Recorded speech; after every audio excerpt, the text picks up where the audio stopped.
A very good morning, all of you. All are here.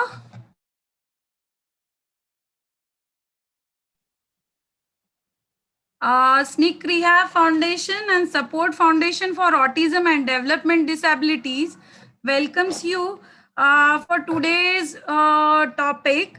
That is basically it's our rights of the children. And for that, we have Mrs. Pratibha Bhatnagar with us.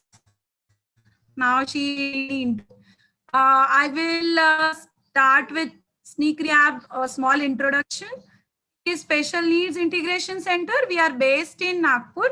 Our motto is to provide a conducive environment for children with special needs so as to facilitate their development, education, help them to develop their potential to the fullest, enhance their independence, and enable them to become a well-adapted individual in society.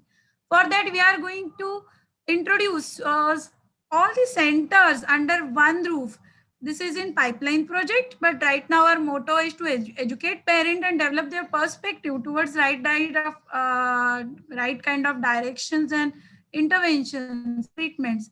At the same time, we are looking at the rights of the children also, because that is very important when our kids get a bit older and they are not accepted by the society, schools, colleges, and other institutions. We need to know our kids' right. So for that, we are here today. Sir, next slide. Pratibha Didi, I call her as a Didi. Pratibha Didi got and received a state award from Honorable Minister for working in disability sector in Rajasthan, and she is the president of support from the based on this foundation. So I will hand over to the Pratibha Di. Bharat में समय समय पे जो हमारे person with disabilities है उनको लेकर के कई कानून बने हैं। इनका मैं बिल्कुल ब्रीफ इंट्रोडक्शन आपको दूंगी। आवाज आ रही है सबको? हाँ जी, हाँ। Yes yes. 1987 में जो हमारा एक बहुत महत्वपूर्ण कानून बना, जो था कि मानसिक स्वास्थ्य अधिनियम, मेंटल हेल्थ एक्ट, जिसमें कि पर्सन विद जो मेंटली चैलेंज्ड है उनके रिहेबिलिटेशन और उनके वेलबींग की बात की गई। उसके बाद 1992 में हमें भारतीय पुनर्वास परिषद, जो रिहेबिलिटेशन काउंसिल ऑफ इंडिया है, वो एक एक्ट आया जो कि विकलांग शिक्षा और पुनर्वास हेतु काम करता है। और 1995 में एक पहला बहुत महत्वपूर्ण कानून बना जिसके अंदर दिव्यांगों को समान अवसर, अधिकार, संरक्षण और पूर्ण भागीदारिता, इसके ऊपर बात की गई। और इसमें जो दिव्यांग है उनको रिजर्वेशन की भी बात की गई। लेकिन ये जो रिजर्वेशन था, ये मुख्यतः जो 3 कैटेगरी थी, विजुअली इम्पेयर्ड, हियरिंग इम्पेयर्ड और फिजिकली चैलेंज्ड, इनको दिया गया। इसके बाद जो एक और एक्ट आया जिसका नाम है नेशनल ट्रस्ट एक्ट। ये हमारे पर्सपेक्टिव से बहुत ज्यादा इम्पोर्टेंट है, क्योंकि इसके अंदर जो दिव्यांगताओं में भी सबसे ज्यादा वल्नरेबल और टिपिकल दिव्यांगता है, उनके वेलफेयर की बात की गई। और वो है autism, cerebral palsy, mental retardation और मल्टीपल डिसेबिलिटीज। इस विकलांगता को इसके अंदर शामिल किया गया। पर जैसा कि अभी हम इन एक्ट के बारे में थोड़ा सा समझे हैं, जो हमारे यूनाइटेड नेशन है, उन्होंने भी जो पर्सन विद डिसेबिलिटी है उनके इंक्लूजन की, फुल इंक्लूजन की बात की कि इनका हर क्षेत्र में इंक्लूजन हो और इनको एक इक्वलिटी बेस पे और राइट बेस पे, कि इनका अधिकार है। दया नहीं है कि दया के जरिए इनको आप कोई अधिकार दे रहे हैं, बल्कि ये इनका राइट है कि हम इनको आगे बढ़ाने के बारे में सोचे। इसके लिए जो यूएनओ है, उसने यूएनसीआरपीडी एक घोषणा है जिसमें लगभग 123 देशों ने इस संधि के ऊपर अपने हस्ताक्षर किए और भारत ने भी इसके ऊपर हस्ताक्षर किए। तो अब हमारी जो सरकार है उसका ये कॉन्स्टिट्यूशनल और मॉरल ऑब्लिगेशन था कि वो इस दिव्यांगों को आगे बढ़ाने के लिए कुछ ऐसा एक्ट लाए जिसके अंदर एक कॉम्प्रिहेंसिव तरीके से इनके जो वेलबींग और अपलिफ्टमेंट की बात की जाए और जीवन के हर क्षेत्र में इन्हें इंक्लूजन दिया जाए। और इसके लिए एक नए एक्ट के बारे में लगभग 2011 से ही चर्चा और सेमिनार होना शुरू हुआ। फाइनली 2016 को दिव्यांग अधिकार अधिनियम 28 दिसंबर 2016 को गजट नोटिफाई हुआ और 19 अप्रैल 2017 को ये पूरे भारत भर में इसको एनेक्टमेंट हो गया। ये आज हम इसी एक्ट के बारे में बात कर रहे हैं क्योंकि बाकी जो 1995 का इक्वल राइट, इक्वल पार्टिसिपेशन और फुल पार्टिसिपेशन, ये जो एक्ट है इसको रिपील कर दिया गया है। अभी जो एक्ट हमारे देश में दिव्यांगों के लिए है वो है दिव्यांग अधिकार अधिनियम, right of person with disability act. इस एक्ट के अंदर जो मैं आपको बताना चाह रही हूँ कि पहली बार 21 टाइप की डिसेबिलिटीज इस एक्ट में शामिल की गई है। जो है विजुअली इम्पेयर्ड पहली डिसेबिलिटी, फिर अल्प दृष्टि लो विजन, फिर लेप्रोसी यस दीदी पीपीटी शेयर करना पड़ेगा आपको अभी। पीपीटी शेयर नहीं है, पीपीटी शेयर नहीं हो रही। हाँ, आपको अभी एक बार शेयर करना पड़ेगा, अभी शुरुआत हुई है तो। हाँ, एक बार फिर से मैडम शेयर कीजिए। हाँ मैडम आपको स्क्रीन शेयर करना होगा, स्क्रीन शेयर का बटन है नीचे।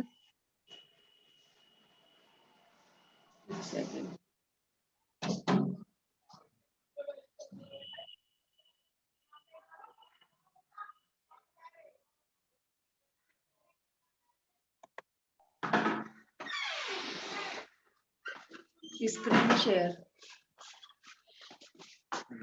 इसको मिनिमाइज करेगा।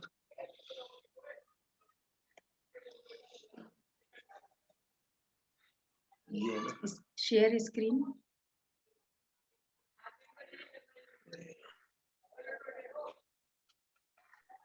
Yes, yes.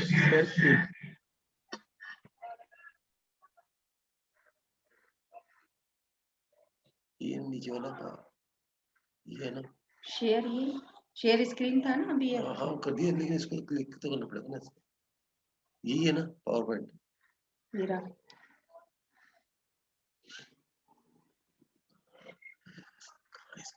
दिखाई दे।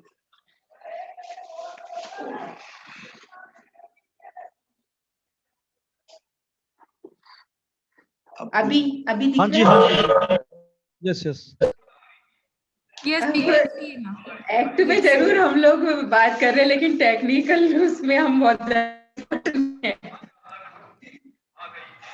हाँ, कोई बात नहीं दी, शुरू। अभी तक जो मैंने बोला सुनाई तो दिया ना सभी को? हाँ Yes, मैडम yes.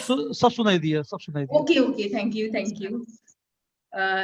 तो ये मैं अभी आपको टाइप्स ऑफ डिसेबिलिटी जो है इनके बारे में बता रही थी। फर्स्ट वाला मैं रिपीट कर देती हूँ एक बार। दृष्टि बाधित यानी कि विजुअली इम्पेयर्ड, सेकंड है low vision, then leprosy cured person, fourth है श्रवण बाधित या हार्ड ऑफ हियरिंग और हियरिंग इम्पेयर्ड, देन फिर है चलन निशक्तता यानी जो अपने फिजिकली इम्पेयर्ड है, लोकोमोटर डिसेबिलिटी। उसके बाद ऑटिज्म, ये पहली बार इस एक्ट में आया। उसके बाद है बोनापन, ड्वार्फिज्म, 4 फुट से कम जिनकी हाइट है वो बोनापन, ड्वार्फिज्म। स्पेसिफिक लर्निंग डिसेबिलिटी, ये भी पहली बार एक्ट में शामिल हुआ है। देन सेरेब्रल पाल्सी, उसके बाद 12 नंबर पे मस्कुलर डिस्ट्रॉफी, फिर chronic neurological condition, after that 14 number पे मल्टीपल स्क्लेरोसिस।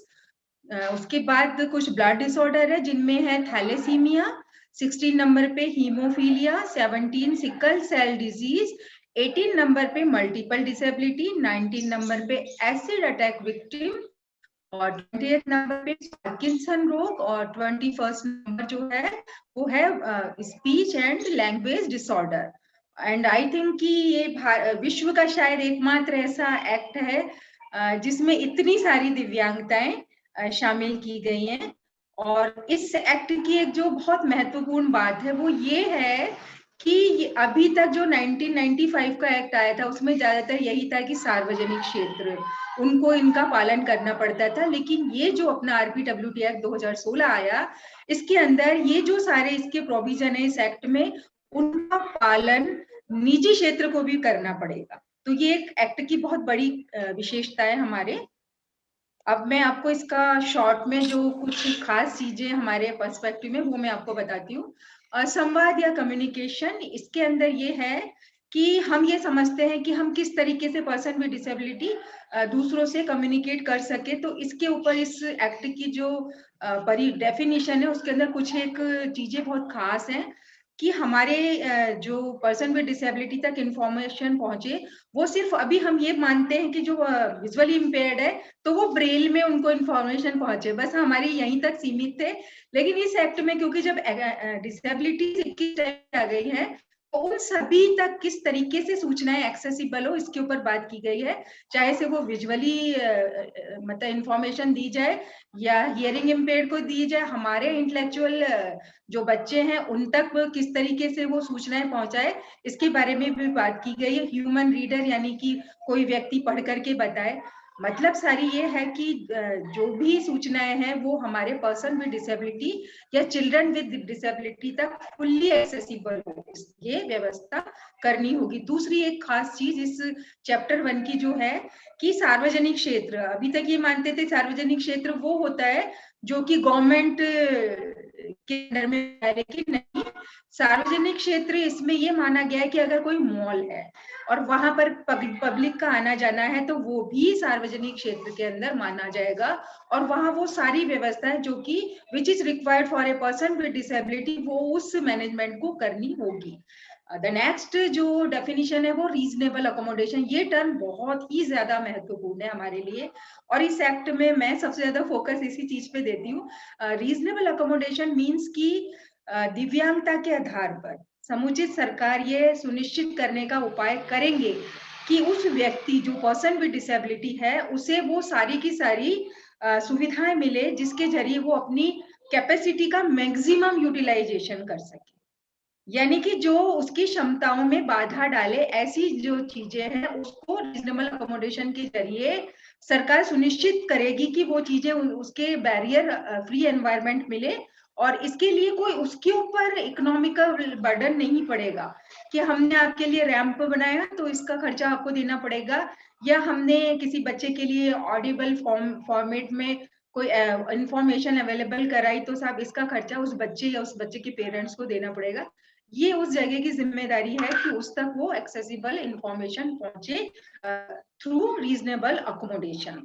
अच्छा, और इसके अंदर जो डिसेबिलिटी है उसको 3 टाइप में बांटा गया है। एक तो वो कि किसी के पास किसी भी व्यक्ति या बच्चे को कोई डिसेबिलिटी है, बेशक उसका परसेंटेज कितना ही हो, तो वो पर्सन विद डिसेबिलिटी के अंदर जो 21 डिसेबिलिटी है उसमें अगर आता है तो उसे वो सारे बेनिफिट मिलेंगे जो कि पर्सन विद डिसेबिलिटी के लिए as per this act admissible है। दूसरा है बेंचमार्क, यानी कि वो बच्चे या वो व्यक्ति जिनकी डिसेबिलिटी मोर देन 40 या 40% है वो है बेंचमार्क डिसेबिलिटी। तो उनके लिए इस एक्ट के अंदर एक स्पेशल प्रावधान है, चैप्टर है।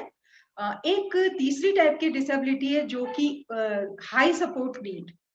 इट मीन्स कि कुछ पर्सन विद डिसेबिलिटी ऐसे होते हैं जिनकी वल्नरेबिलिटी या जिनके चैलेंजेस बहुत ज्यादा सीवियर होते हैं, तो ऐसे में हाई सपोर्ट नीड डिसेबिलिटी एक तीसरी कैटेगरी है जिनके लिए एक स्पेशल प्रोविजन गवर्नमेंट को करना पड़ेगा, जो भी उनकी पॉलिसीज है उसको देखते हुए कि किस तरीके से इस व्यक्ति को हाई सपोर्ट नीड रिक्वायर्ड है और हम इसे किस तरीके से वो सारे बेनिफिट दे सके so that he can survive. अब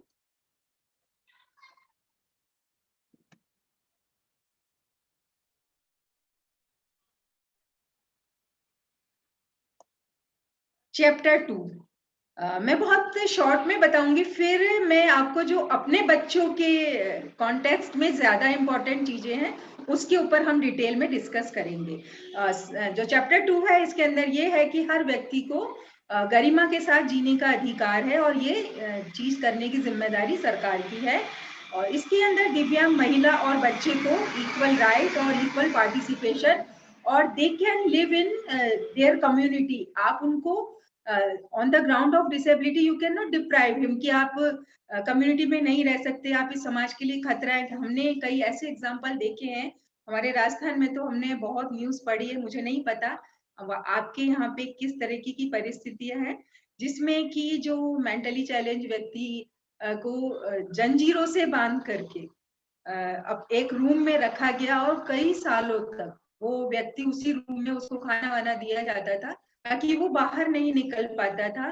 तो कोई जब ये चीजें पता चली और एक एनजीओ सरकार की सहायता से मतलब पुलिस को लेकर के जब वहां पहुंचे तो उस व्यक्ति के हाथ पैर मुड़ चुके थे क्योंकि वो जंजीरों से बंधा रहा था इतने टाइम तक। और जब दरवाजा खोला गया तो वो अपनी आंखें भी नहीं खोल सका ढंग से क्योंकि एकदम से रोशनी उसे दिखी।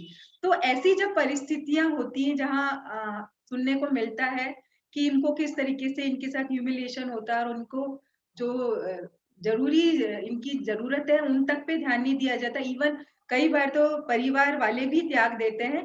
तो ऐसे में इनके अधिकारों को कैसे सुनिश्चित किया जाए और उनको कैसे संरक्षण मिले, इसके ऊपर इस एक्ट में खास तौर पे ध्यान दिया गया है।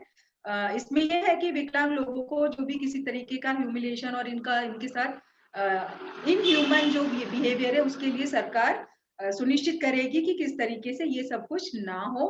दूसरी एक चीज और है इसमें सेक्शन 6 है उसके अंदर कि दिव्यांग कोई रिसर्च का विषय नहीं होगा कि आप उसके ऊपर रिसर्च कर रहे हैं विदाउट हिज और हिज पेरेंट्स परमिशन, ऐसा नहीं होगा।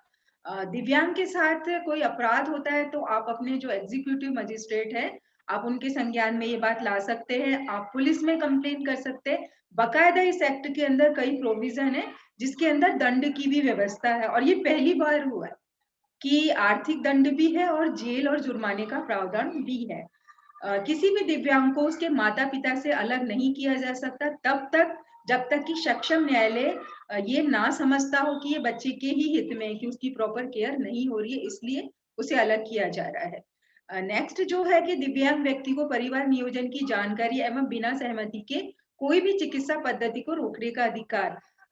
आई होप कि आपने जरूर ये सुना होगा कि हमारे जो बच्चियां होती है जो कि इंटेलेक्चुअली इम्पेयर्ड या मेंटल रिटार्डेशन जिनके साथ होता है उनको किसी भी आगे होने वाली परिस्थितियों से बचाने के लिए कई बार उनका यूट्रस रिमूव कर दिया जाता है। तो ये भी एक बहुत बड़ी चुनौती है कि उनकी जो परमिशन है उसके बिना ऐसा ना किया जाए। ये बहुत बड़ा इसके अंदर प्रावधान है।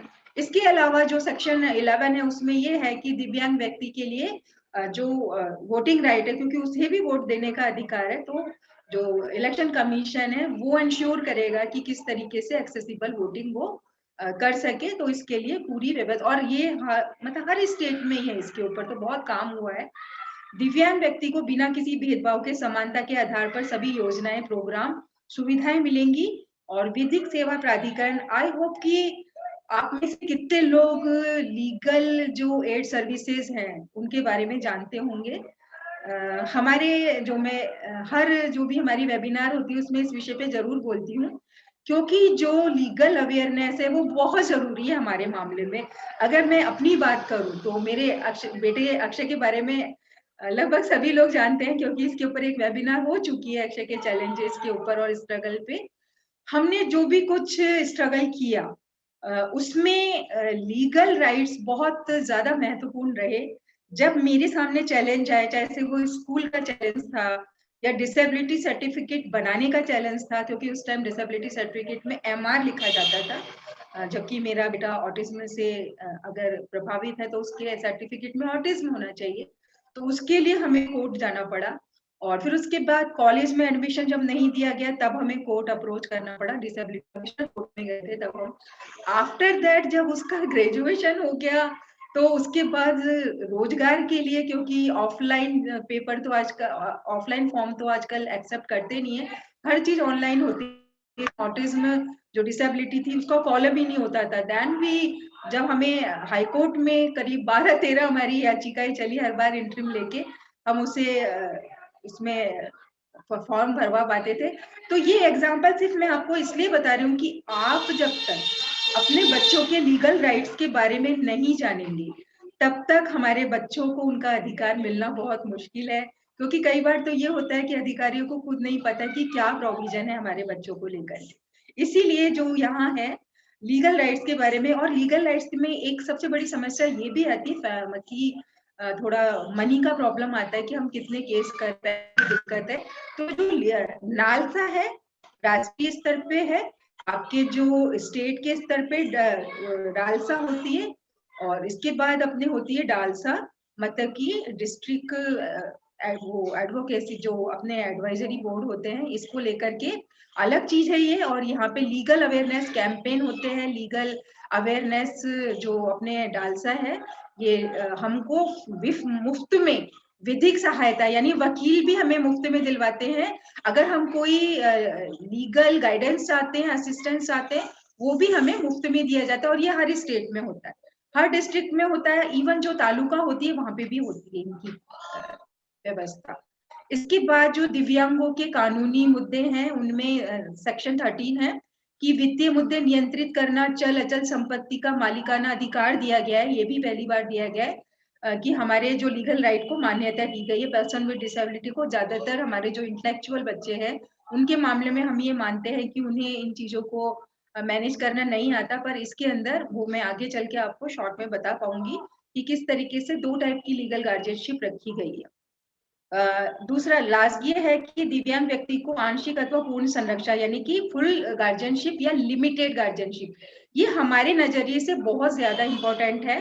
क्योंकि हमारे जो बच्चे होते हैं वो निर्णय अपने स्वयं के निर्णय लेने में थोड़ा डिफिकल्ट होता है उनके लिए। तो ऐसे में लिमिटेड गार्जियनशिप, यानी आप जब बच्चा 18 साल का नहीं होता तब तक तो पूरा अधिकार हमारा होता है, हम उसके सारे फैसले ले सकते हैं। लेकिन जब वो 18 साल का हो जाता है उसके बाद हमें लीगल गार्जियनशिप लेनी होगी।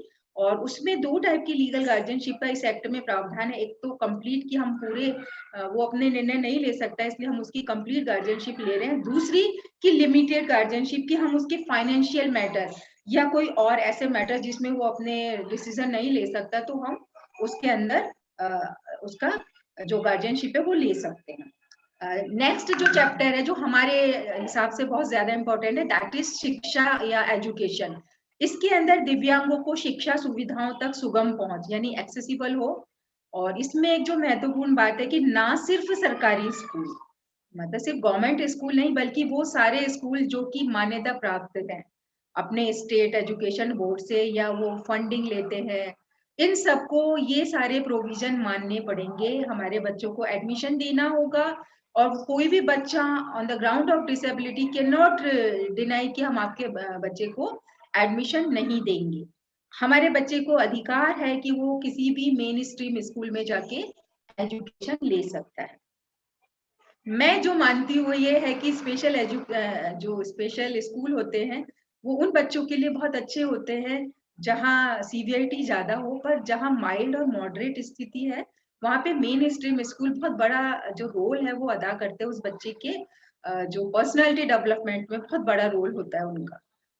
इसको लेकर के कई प्रावधान है इसके अंदर की जो एक्ट जब ये लागू होगा उसके 2 साल के अंदर एरिया की जो गवर्नमेंट है उसको, जो भी गवर्निंग बॉडी, उसको ये सर्वे करना पड़ेगा कि आपके एरिया में कितने चिल्ड्रन विद डिसेबिलिटी है, ताकि उस आधार पर व्यवस्था की जा सके कि हमें कितने स्कूल चाहिए या हमें किस तरीके से इनका बच्चों का नामांकन करवाना है और कौन सा बच्चा किस नीड, स्पेशल नीड का है, ताकि उसके हिसाब से उसे एजुकेशन की व्यवस्था की जा सके। शिक्षण प्रशिक्षण केंद्र जो है वो स्थापित करना, ब्रेल, साइन लैंग्वेज और जो हमारे इंटेलेक्चुअल इम्पेयरमेंट वाले बच्चे उन हेतु किस तरह से प्रशिक्षण दिया जाना है। इस एक्ट में जो बहुत बड़ी और बहुत अच्छी चीज है कि पहली बार इंटेलेक्चुअल इम्पेयरमेंट, हमारे ऑटिज्म प्रभावित बच्चे, इवन स्पेसिफिक लर्निंग, इन सब के बारे में बिल्कुल ओपनली लिखा गया है कि इनके लिए किस तरीके से व्यवस्था की जाएगी। अदरवाइज जो पहले के एक्ट थे उसमें ज्यादातर जो फिजिकली चैलेंज्ड है उनके ऊपर ज्यादा फोकस था। नेक्स्ट जो है हमारा कि सभी बच्चों को समावेशी शिक्षा, जो मैं आपको पहले ही बता चुकी हूँ, हर बच्चे को अधिकार है कि वो मेन स्ट्रीम स्कूल में जाके पढ़ाई करे। एक और जो प्रोविजन है जो हमें सबको जानना ही चाहिए वो है स्क्राइब या अमेनुएंसिस या श्रुत लेखक।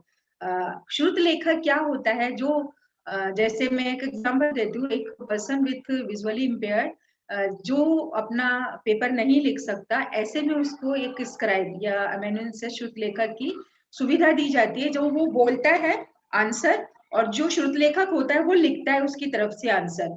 तो पहले ये जो सारा इसके अंदर जो श्रुतलेखक एक प्रोविजन है, गाइडलाइन बनी हुई है 2013 की गवर्नमेंट ऑफ इंडिया में, उसके अंदर ये था कि जो पर्सन विद डिसेबिलिटी है या चिल्ड्रन विद डिसेबिलिटी है, उन्हें ये श्रुतलेखक की स्क्राइब की अनुमति मिलेगी।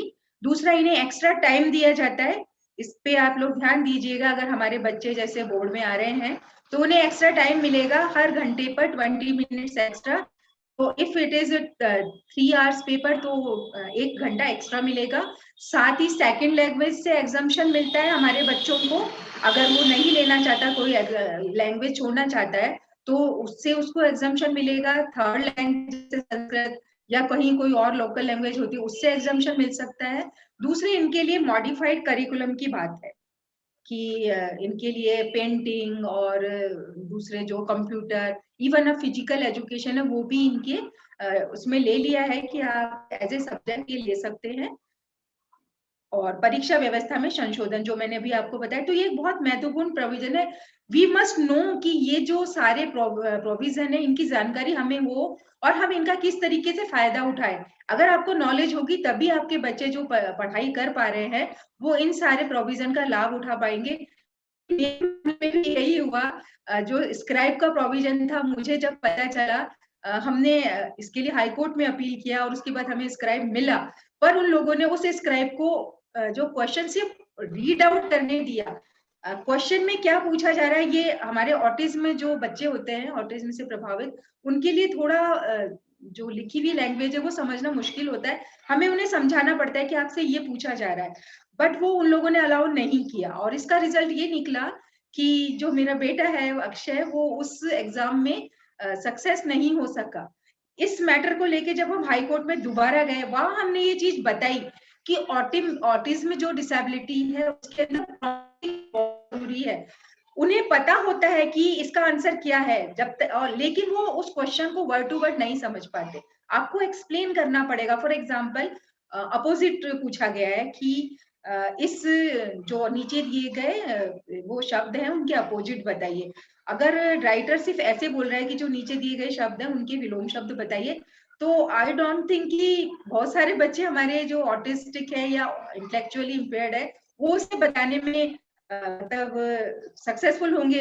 पर अगर हम उन्हें ये बता दें कि आपसे अपोजिट पूछा जा रहा है, जैसे कि राजा का रानी या रात का दिन या गरीब का अमीर, इस टाइप से आपसे पूछा जा रहा है, तो ये जो भी आपसे मतलब जो क्वेश्चन लिखे हुए हम उसमें से ना बताएं जो ऑप्शन दिए हुए हैं, लेकिन हम उसमें से जो उसमें नहीं पूछा गया हम ऐसा 1-2 एग्जांपल दे दे, बच्चे को तुरंत समझ आ जाएगा कि क्या पूछा जा रहा है और फिर then he would be able to reply.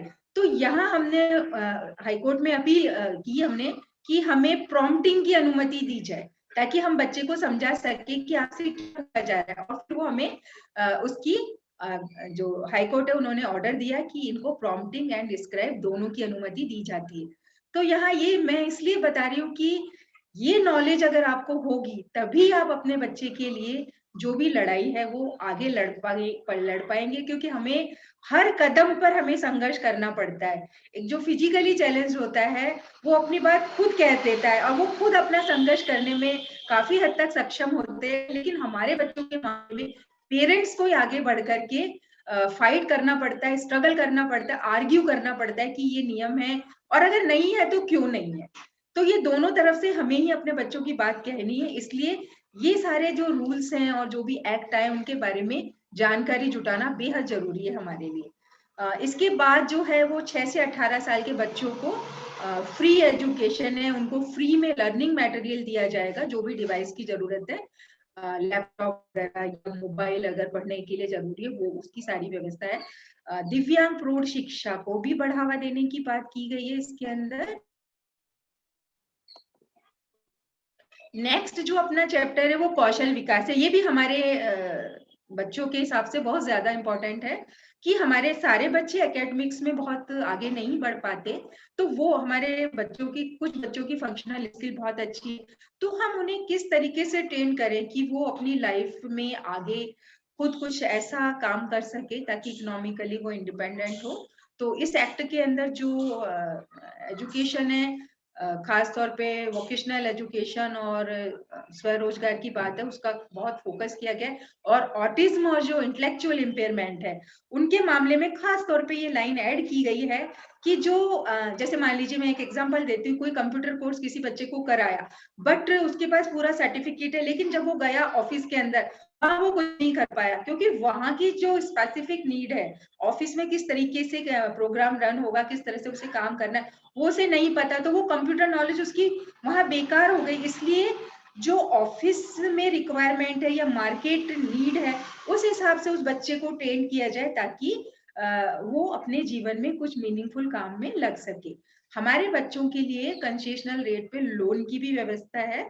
जो सामान्य लोग होते हैं उनको ऋण मिलता है, उसकी तुलना में हमारे बच्चों को कहीं कम रेट ऑफ इंटरेस्ट पे लोन दिया जाता है। एक और इसके अंदर है जो खास तौर पे उन लोगों के लिए है जो गवर्नमेंट ऑफिसेज वगैरह में जाना होता है जिनको, कि एक रजिस्टर बनाया जाएगा जो, या कुछ ऐसा बोर्ड जो कि किसी भी ऑफिस में हम चाहते तो वहां उन्हें ऐसी जगह जो बिल्कुल एकदम से लोगों की नजरों में आती है, वहां पर उनको वो लगाना पड़ेगा ताकि ये पता चले कि आपके यहाँ कितने पर्सन विद डिसेबिलिटी वर्कर्स हैं, या यहाँ कितने लोग हैं पर्सन विद डिसेबिलिटी, और आप इनके लिए किस टाइप की पॉलिसीज को अपना रहे हैं रीजनेबल अकोमोडेशन को लेकर के, या और किस टाइप का आप इनको बेनिफिट दे रहे हैं। एक और प्रोविजन है जो हमारे जो बच्चे जॉब में हैं और अब आ रहे हैं, ऐसा नहीं है कि हमारे बच्चे जॉब में नहीं आ रहे, अक्षय के बारे में तो मैं बता ही चुकी हूँ, बाकी और भी कई ऐसे बच्चे जो धीरे धीरे, चाहे से वो प्राइवेट में ही है लेकिन वो धीरे धीरे जॉब में आ रहे हैं, तो उन्हें वो सारी फैसिलिटी मिलने का अधिकार है जिसके लिए इस एक्ट में प्रावधान किया गया है। तो सारे जितने भी गवर्नमेंट ऑफिसेज है वहां पे ग्रीवेंस रिड्रेसल ऑफिसर का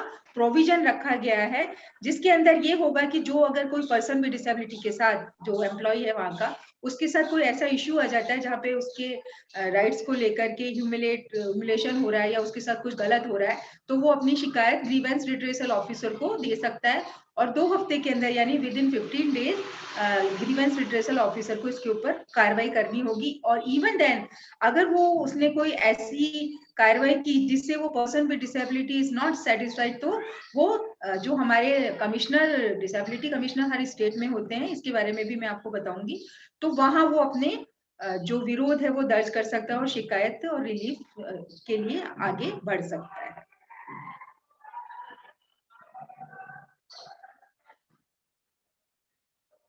नेक्स्ट जो अपने हैं चैप्टर 5, इसके अंदर सोशल सिक्योरिटी, हेल्थ और रिहेबिलिटेशन और रिक्रिएशनल फैसिलिटीज, ये बहुत ज्यादा इंपॉर्टेंट है क्योंकि हमारे बच्चे वैसे ही सोशल लाइफ से बिल्कुल कटे हुए रहते हैं, तो ये बहुत ही ज्यादा मायने रखता है कि हमारे बच्चे किस तरीके से ना सिर्फ स्कूल बल्कि सोसाइटी में भी फुल इंक्लूजन हो, उन्हें वो सारे सुविधाएं मिले जिसके वो हकदार हैं। हर व्यक्ति को, जो नॉर्मल हो या हमारे स्पेशल बच्चे हो, उन्हें अधिकार है कि किस तरीके से उनकी सोशल सिक्योरिटी हो, उन्हें किस तरह से मनोरंजन का, रिक्रिएशन का, अपना लेजर टाइम जो कि उनके पास फ्री टाइम है उसको वो किस तरीके से मीनिंगफुल तरीके से उसको वो निकाले। तो इसके लिए कई प्रावधान इस एक्ट में किए हैं, लेकिन जानना हमें है कि हम अपने बच्चों के लिए वो कैसे हासिल करें। जो एक पहला प्रावधान है वो सेक्शन 24 का, और ये बहुत बहुत इंपॉर्टेंट है कि गवर्नमेंट, कोई भी सरकार किसी भी टाइप की योजना बनाती है, चाहे से वो पेंशन हो,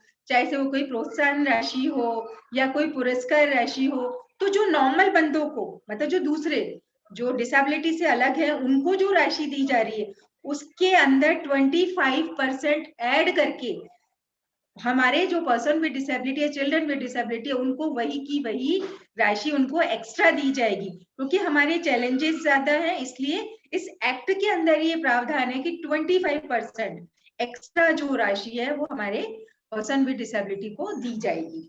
नेक्स्ट जो है वो है कि अच्छे जीवन की शर्तों के साथ सामुदायिक केंद्र, जो कम्युनिटी सेंटर होते हैं, उनकी व्यवस्था हो, ताकि जो हमारे निराश्रित जो होमलेस पर्सन विद डिसेबिलिटी, जिनमें महिलाएं हैं, बच्चे हैं, उनके लिए आवश्यक सुविधाएं दी जाए। आपदा के दौरान जो कि नेचुरल कैलेमिटी या जैसे अभी अपने कोविड आया, तो इसके अंदर किस तरीके से हमारे बच्चों के लिए और हमारे पर्सन विद डिसेबिलिटी के लिए एक्स्ट्रा प्रोविजन 27 मार्च को गवर्नमेंट ऑफ इंडिया ने इसको लेकर के गाइडलाइन जारी की थी, जिसमें कि पर्सन विद डिसेबिलिटी के लिए काफी सारे करीब 20 से लेके 23 पॉइंट थे, जहां तक मुझे याद है, जिसके अंदर उनको किस तरीके से आप कोविड से बचाव के लिए अवेयरनेस, उनके लिए स्पेशल पास की व्यवस्था, उन तक आप घर तक पहुंचना और उनको किस तरीके से मेडिकल फैसिलिटी दी जाए, अगर कोई परेशानी में है तो कैसे है ना शासन प्रशासन उस तक पहुंचे, ये सारे इश्यूज को लेके गाइडलाइन जारी की गई थी। तो कैसी भी परिस्थितियां हों, हमारे लोगों के चैलेंजेस भी ज्यादा हैं, तो हमारे बच्चों के लिए और हमारे जो पर्सन विद डिसेबिलिटी उनके लिए विशेष प्रावधान हमेशा होता है और इस एक्ट में भी उसी के बारे में बात की गई है। दूसरा है इसके बाद जो है कि हमारे जो पर्सन विद डिसेबिलिटी हैं उनके लिए कई प्रकार की जो करेक्टिव सर्जरी है, जैसे कॉर्निया है और अपने जो करेक्टिव सर्जरी सीपी वगैरह, पोलियो करेक्शन वगैरह, तो इसके अंदर कई टाइप की जो करेक्टिव सर्जरी होती है, कॉक्लियर इम्प्लांट, ये गवर्नमेंट ऑफ इंडिया इसके लिए फंडिंग करती है, जो कि फ्री में ये सारी जो सर्जरी है और मेडिकल फैसिलिटी है ये उपलब्ध होती है। एक और जो बहुत महत्वपूर्ण चीज है हमारे बच्चों के हिसाब से, हाई सपोर्ट नीड जो पर्सन विद डिसेबिलिटी या चिल्ड्रन विद डिसेबिलिटी हैं, उनके लिए केयर गिवर का भत्ता, इसके बारे में आप अपने स्टेट पर पता करिए कि किस तरीके से आप इसको ले सकते हैं। अगर हमें ऐसा लगता है कि कोई बच्चा जिसके लिए हमें केयर गिवर की जरूरत है, तो सरकार को देना होगा वो भत्ता। तो ये एक बहुत महत्वपूर्ण प्रावधान है जिसके बारे में हमें पता ही होना चाहिए। नेक्स्ट ये है कि जो भी जो इंश्योरेंस स्कीम है उसके अलावा कुछ ऐसी जो इंश्योरेंस स्कीम है वो गवर्नमेंट, आपके यहाँ की जो भी गवर्नमेंट है वो चलाए, जिसके अंदर हमारे बच्चे कवर होते हैं, इनकी कोई भी चैलेंजेस हो, इनके ट्रीटमेंट वगैरह, तो ऐसी योजना की सरकार को व्यवस्था करनी ही होगी। जो मेडिकल को लेकर के, हेल्थ को लेकर के, इसमें ये है कि हमारे जो बच्चे हैं उनको इलाज में प्राथमिकता दी जाएगी। प्राथमिक चिकित्सा केंद्र, आंगनबाड़ी कार्यकर्ताओं आदि को दिव्यांग जागरूकता ट्रेनिंग की, हम किस तरीके से इनको जो आंगनबाड़ी और आशा सहयोगिनी, जैसे हमारे आशा सहयोगिनियां हैं, आंगनबाड़ी कार्यकर्ता है, तो हम किस तरीके से इनको ट्रेंड करें ताकि ये डिसेबिलिटी को लेकर के जानकारी रखे, क्योंकि एक व्यक्ति तभी सबसे पहले जो भी किसी भी फैमिली में कोई इश्यू आता है या बच्चे के साथ कोई प्रॉब्लम होती है तो वो सबसे पहले डॉक्टर्स के पास जाता है, वो जैसे प्राइमरी हेल्थ सेंटर हो या फिर हमारे जो आंगनबाड़ी कार्यकर्ता जो रूरल एरिया में रहते हैं तो वो वहां पे आंगनबाड़ी कार्यकर्ताओं से मिलता है। तो उन्हें पता होना चाहिए कि डिसेबिलिटी के क्या सिम्टम्स हैं। अगर उन्हें ये पता होगा कि इसके क्या सिम्टम्स होते हैं, अर्ली इंटरवेंशन हो सकेगा, उसके बाद उस बच्चे को प्रॉपर केयर मिल सकेगी, प्रॉपर उसको मेडिकल फैसिलिटीज मिल सकेगी। इसलिए ये बहुत जरूरी है कि इन सारे जो वर्कर है जो फील्ड में काम करते हैं इन्हें ट्रेंड किया जाए। उसके बाद जो है बालक की पूर्व और मतलब जो मदर है वो जैसे कहीं कोई हाई रिस्क फैक्टर है तो वहां उसकी पहले से जांच की जाए कि कोई एक बच्चा जैसे पर्सन विद डिसेबिलिटी है तो ये तो नहीं है कि दोबारा दूसरे बच्चे में भी ऐसा कुछ हो सकता है, तो इसकी जांच हो और उसके बाद जब डिलीवरी हो जाए तब बकायदा स्क्रीनिंग हो हर 6 महीने में, ताकि अगर कोई ऐसा डेवलपमेंट हो रहा है कि बच्चे के अंदर जैसे हियरिंग लॉस है या कोई मतलब उसका चलने फिरने में समस्या आ रही है या स्क्रीनिंग में, तो पता चल पाए टाइमली इस बच्चे को क्या इश्यू है और टाइमली उसको फिर हम देखभाल दे सके। नेक्स्ट जो है अपने की संचार माध्यमों से हम किस तरीके से डिसेबिलिटी के जो टाइप्स हैं और इनके जो चैलेंजेस हैं वो कैसे हम ओवरकम कर सके, ये बहुत जरूरी है क्योंकि आजकल जो जमाना है यू नो कि सोशल मीडिया का बहुत इसमें बड़ा रोल है और जो कम्युनिकेशन है उसके जरिए हम कोई भी समस्या जो होती है उसको एक साथ हजारों लाखों लोगों तक पहुंचा सकते हैं। तो इस एक्ट में इस चीज का प्रावधान किया गया है कि ऐसे अवेयरनेस कैंप लगाए जाए। इसके बाद है जो पर्सन विद डिसेबिलिटी है उनकी रिहेबिलिटेशन की जिम्मेदारी गवर्नमेंट की है। जो कल्चरल और रिक्रिएशनल एक्टिविटीज होती है उनमें ये बच्चे कैसे भाग ले, तो इसके लिए प्रावधान सरकार को करना होगा, लोकल गवर्नमेंट को करना होगा कि ऐसी प्रतियोगिताएं हम आयोजित करें, और सरकार की इसमें पूरी जिम्मेदारी बनती है, लेकिन इसके लिए बात हमें ही करनी पड़ेगी, पेरेंट्स को, और हमारे जो एक्टिविस्ट हैं उनको, जो हमारे लोकल बॉडीज हैं या गवर्नमेंट है उनसे बात करके, हमारे सोशल वेलफेयर डिपार्टमेंट से बात करके हमें, कि हम इस तरीके से इन बच्चों के लिए ऐसी कोई प्रतियोगिता या इस टाइप का कोई प्रोग्राम चाहते हैं, तो सरकार को उस चीज के लिए हमें उनको इसमें जागरूक करना होगा, अगर वो नहीं जानते हैं तो। और मुझे लगता है कि इसमें हमारा ही रोल सबसे बड़ा है। नेक्स्ट जो है कि जो हमारे बच्चे, कुछ ऐसे हमारे एक्स्ट्राऑर्डिनरी बच्चे जिन्हें मैं खुद भी जानती हूँ, कोई बहुत ही शानदार है म्यूजिक में, कोई बहुत अच्छा पेंटिंग करने वाला है, कोई और तरीके से जैसे सिंगिंग में बहुत अच्छा है, तो ऐसे बच्चों को, कोई बच्चे स्पोर्ट्स में बहुत आगे निकलते हैं, तो इनको आगे बढ़ाने की जिम्मेदारी जो हमारी सरकार है वो उसकी है। हम जाकर के वहां संपर्क करें और उनसे पूछें कि हमारे बच्चों के लिए आपके पास क्या योजना है, लेकिन उसके लिए आपको खुद इस एक्ट की धाराओं को जानना जरूरी है।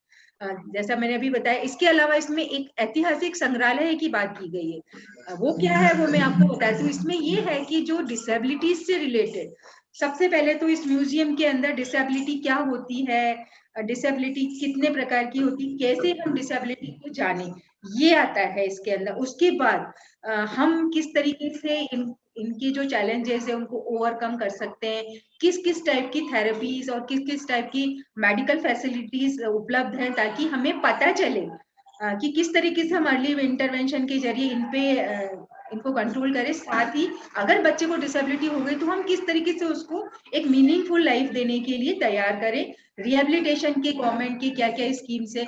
इसके बाद कुछ ऐसे एग्जाम्पल उस म्यूजियम में रखे जाएंगे जिसके अंदर जिन लोगों ने in spite of their disability and challenges बहुत कुछ अचीव किया है, और उनके हम उदाहरण रखेंगे। तो इससे मान के चलिए कि जब हमारे सामने कोई उदाहरण होता है किसी डिसेबिलिटी के फील्ड में कि इस व्यक्ति ने या इस बच्चे ने in spite of his disability he is doing so well, तो हमें बहुत प्रेरणा मिलती है। तो ये इस म्यूजियम का उद्देश्य होगा, और मैं मानती हूँ कि हर राज्य में ऐसा म्यूजियम होना ही चाहिए।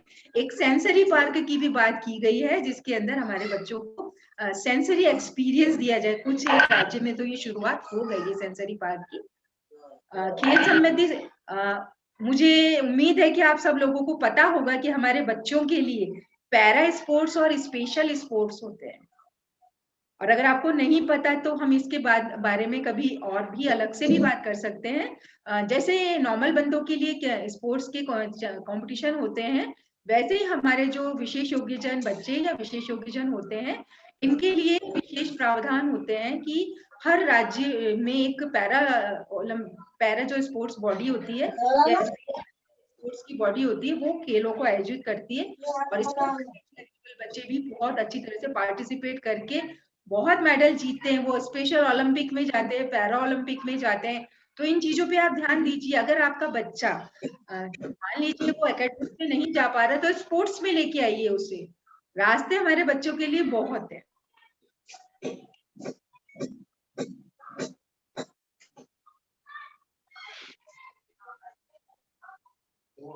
ये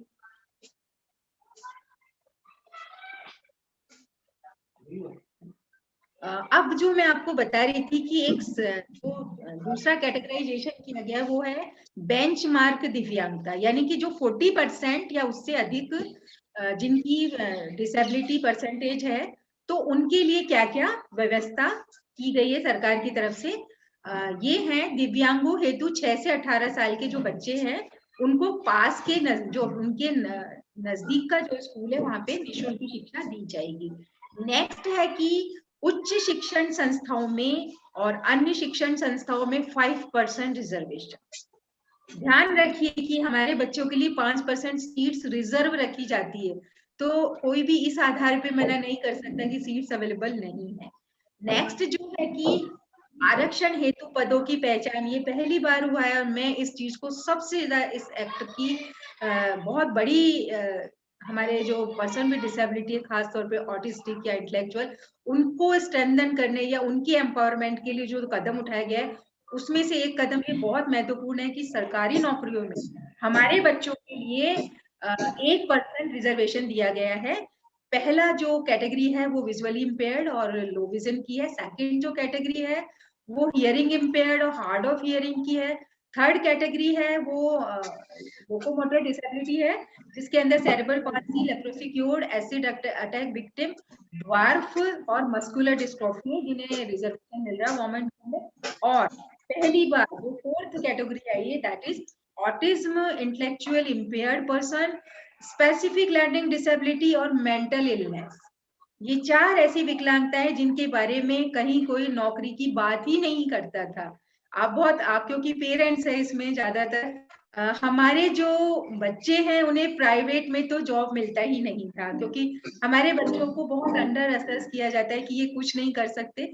दूसरे वो समझते हैं जो बाहर है, उन लोगों को ये लगता है कि इनका बिहेवियर पता नहीं कैसा होगा, ये मैनेज कर पाएंगे कि नहीं कर पाएंगे, हम इन्हें एकोमोडेट कर पाएंगे कि नहीं कर पाएंगे। तो ये हम लोगों की बहुत सालों से ये डिमांड चल रही थी कि हमारे बच्चों को गवर्नमेंट जॉब में रिजर्वेशन मिले, क्योंकि जब सरकार पहल करेगी और वहां से जब प्राइवेट जो एंटरप्रेन्योर है तो उन्हें लगेगा कि यहाँ पे ये लोग काम कर रहे हैं, तो वो भी प्रेरित होते हैं। हालांकि प्राइवेट ऑर्गेनाइजेशन में पहले हमारे बच्चे धीरे धीरे आना शुरू हुआ, लेकिन अब सरकारी जॉब में भी हमारे बच्चों को 1% रिजर्वेशन दिया जा रहा है। और जो 5वीं कैटेगरी है वो मल्टीपल डिसेबिलिटी 4 और 5, ऑटिज्म वाला जो ग्रुप है और दूसरा बहुविकलांगता, इन दोनों को मिला के 1% रिजर्वेशन गवर्नमेंट जॉब में दिया जा रहा है। और अगर कहीं ये नहीं दिया जा रहा है तो ये हमारा कर्तव्य बनता है कि हम इस चीज को लेकर के सरकार तक पहुंचे, क्योंकि मुझे खुद को राजस्थान सरकार में PIL दायर करनी पड़ी थी। इस एक्ट के अंदर एक प्रावधान था सेक्शन 101 के अंदर कि 6 महीने के अंदर कोई भी जितनी भी राज्य सरकार है उन्हें अपने नियम बना लेने होंगे, लेकिन जब हमारे राजस्थान में 6 महीने में नियम नहीं बने तो हमें एक PIL फाइल करनी पड़ी। और फाइनली 24 जनवरी 2019 को हमारे राजस्थान में जो नियम थे वो बन गए, और जो हमारे ऑटिज्म प्रभावित और इंटेलेक्चुअली इम्पेयर्ड बच्चे हैं इनको गवर्नमेंट जॉब में 1% रिजर्वेशन मिले। तो ये जानना ये बहुत जरूरी है कि हम अपने इन अधिकारों के लिए जागरूक रहें, क्योंकि हमारे बच्चों का अधिकार है। अगर हमारे बच्चे पढ़ के आगे जा रहे हैं, पहले और अभी की स्थितियों में बहुत ज्यादा परिवर्तन आ चुका है, और हमारे बहुत उदाहरण है हमारे सामने, हमारे बच्चे पढ़ के आगे जा रहे हैं पर वो रोजगार की दिशा में नहीं जा रहे। अगर उन्हें रोजगार मिलता है तो फिर बहुत अच्छा।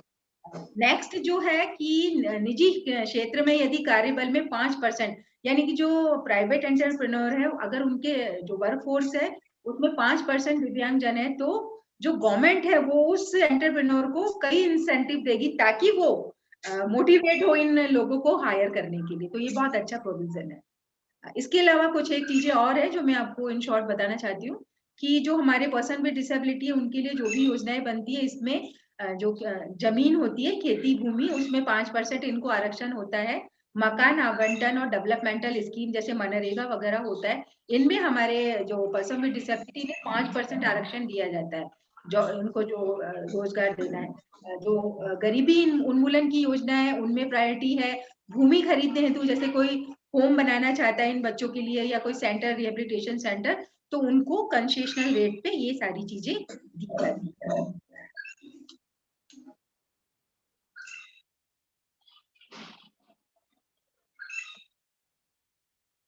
हाई सपोर्ट नीड जो एक थर्ड कैटेगराइजेशन था जो मैंने आपको शुरू में बताया था, वो जिनके चैलेंजेस ज्यादा हैं उनके लिए एक विशेष प्रावधान इस एक्ट के अंदर रखा गया है कि जो व्यक्ति स्वयं हाई सपोर्ट की जैसे कोई व्यक्ति ऐसा है जिसे हाई सपोर्ट चाहिए तो वो खुद इसके लिए अप्लाई कर सकता है। आपका जो सोशल वेलफेयर डिपार्टमेंट है वहां पर, और वहां जिस व्यक्ति को एक नोडल ऑफिसर बना रखा है वो जो भी असेसमेंट एक स्किल है गवर्नमेंट ऑफ इंडिया ने जो डिसाइड किया है उसके आधार पर एक रिपोर्ट बना करके जो भी अधिकारी है उनको दी जाएगी इसके कि क्या ये व्यक्ति हाई सपोर्ट नीड में है और क्या इनके चैलेंजेस के आधार पे इन्हें स्पेशल केयर की जरूरत है। उस आधार पर अगर वो उसमें ये माना जाता है कि हाँ ये पर्सन जो है इसे हाई सपोर्ट नीड की जरूरत है, तो फिर उसे जो भी सरकारी योजना उनके आधार पर प्राथमिकता हमारे कॉन्टेक्स्ट में बहुत ज्यादा इम्पोर्टेंट है, क्योंकि हमारे बच्चे ज्यादातर हाई सपोर्ट नीड में आते हैं। कई बच्चे ऐसे होते हैं जो अपनी बात कह नहीं पाते, तो ऐसे में अगर हमें लगता है कि हमें कुछ एक्स्ट्रा वो चाहिए इसके फेवर, तो इसमें हम हाई सपोर्ट नीड के लिए हम जा सकते हैं। और प्रोविजन मैंने आपको बता ही दिया, आपके यहाँ जो भी समाज कल्याण अधिकारी है आप उनसे जाकर के संपर्क करिए कि इस तरह से ये व्यक्ति को हाई सपोर्ट नीड चाहिए, उसके आधार पर बकायदा पूरा एक असेसमेंट होगा। नेक्स्ट है कि सरकार के क्या दायित्व हैं। अभी वैसे भी ये सरकार के सारे दायित्व हैं कि मुख्य आयुक्त जो एक चीफ कमिश्नर होता है, chief commissioner person with disability, जो गवर्नमेंट ऑफ इंडिया में होता है और इसका दिल्ली में है, दिल्ली में बैठते हैं ये। और हर स्टेट में एक स्टेट कमिश्नर होता है, कोई सा भी स्टेट हो, हमारे राजस्थान में बस स्टेट डिसेबिलिटी कमिश्नर है, मध्य प्रदेश और महाराष्ट्र, कोई भी राज्य हो, हर राज्य में एक स्टेट कमिश्नर होता है। आपके कोई भी इश्यू हो जो पर्सन विद डिसेबिलिटी या चिल्ड्रन विद डिसेबिलिटी से रिलेटेड हो, तो आप जाकर के उनसे संपर्क करिए, उनको लिखित में अपनी शिकायत दीजिए, आपकी शिकायत रजिस्टर्ड होगी और फिर आपकी शिकायत के ऊपर कार्रवाई होगी। मैं आपको बताती हूँ कि किस तरीके से हम अपने इन अधिकारों को इस्तेमाल करके फायदा उठाते हैं। हमारी जो संस्था है, मैं support foundation for autism and developmental disabilities की प्रेसिडेंट हूँ। तो हमारी संस्था के सामने एक शिकायत आई थी अगस्त महीने की बात है ये 2019 में, जिसमें एक विजुअली इम्पेयर्ड बच्चा था, उसको एडमिशन देने से एक सीबीएसई स्कूल था, उसने मना कर दिया था। जब वो हमारे पास इसकी शिकायत आई तो हमने इसकी तुरंत जो हमारे कमिश्नर डिसेबिलिटी हैं राजस्थान में, उन्हें एक शिकायती पत्र भेजा और सीबीएसई चेयरमैन और हमारे जो अजमेर में रीजनल सेंटर है वहां पर हमने ये शिकायत वहां पे भी भेजी। 4 दिन के अंदर अंदर उस बच्चे के घर पर फोन गया कि स्कूल वालों का कि हम आपको एडमिशन देने को तैयार है। तो ये होता है अगर आप अपने अधिकारों का सही इस्तेमाल करना जानते हैं। कोई स्कूल आपको डिनाई नहीं कर सकता, मैं आपको पहले भी बता चुकी हूँ, कोई स्कूल आपको इस आधार पर डिनाई नहीं करेगा कि हमारे यहाँ स्पेशल एजुकेटर नहीं है, या हमारे यहाँ पे ब्रेल टीचर नहीं है, या हमारे यहाँ पे साइन लैंग्वेज का इंटरप्रेटर नहीं है, या हमारे यहाँ पे ऑटिस्टिक बच्चों को पढ़ाने के लिए स्पेशल एजुकेटर नहीं है। नहीं, आपको व्यवस्था करनी होगी और आपका एडमिशन देना ही होगा। तो ये एक बहुत महत्वपूर्ण चीज है जिसका हमें फायदा उठाना चाहिए। और एक और चीज, इसके लिए जैसा मैंने आपको पहले ही बताया था रीजनेबल अकोमोडेशन, तो उसके लिए हमसे कोई शुल्क नहीं लिया जाएगा। और एक और इश्यू है जो मुझे बहुत सारे पेरेंट्स मैसेज करके भी बताते हैं और यहाँ कई सेमिनार में उस पर डिस्कशन भी हुआ है, शैडो टीचर के नाम पे आपसे पैसे लिए जाते हैं। वो पूरी तरह से गलत। आपसे कोई एक्स्ट्रा, आपके स्पेशल बच्चा है तो क्या ये आपके लिए पेनल्टी है कि आप इसके शैडो टीचर का चार्जेस अब इसके अलावा जो नेक्स्ट चीजें हैं कि हम अपने मुख्य आयुक्त जो मैंने अभी आपको बताया, इनका क्या उद्देश्य है, इस संस्था का उद्देश्य जो चीफ कमिश्नर और स्टेट कमिश्नर का, कि इंक्लूजन किस तरीके से आगे बढ़ाया जाए, पर्सन विद डिसेबिलिटी के साथ कोई इंजस्टिस नहीं हो, इसको लेकर के सरकार का दायित्व है कि वो इन जो संस्थाएं हैं, कमिश्नर डिसेबिलिटी और चीफ कमिश्नर डिसेबिलिटी, इसके जरिए ये इंश्योर करेंगी। फिर दिव्यांग की क्षमता और योग्यता की पहचान से काम कर सकता है ताकि उसको उसी हिसाब से आगे बढ़ाया जा सके।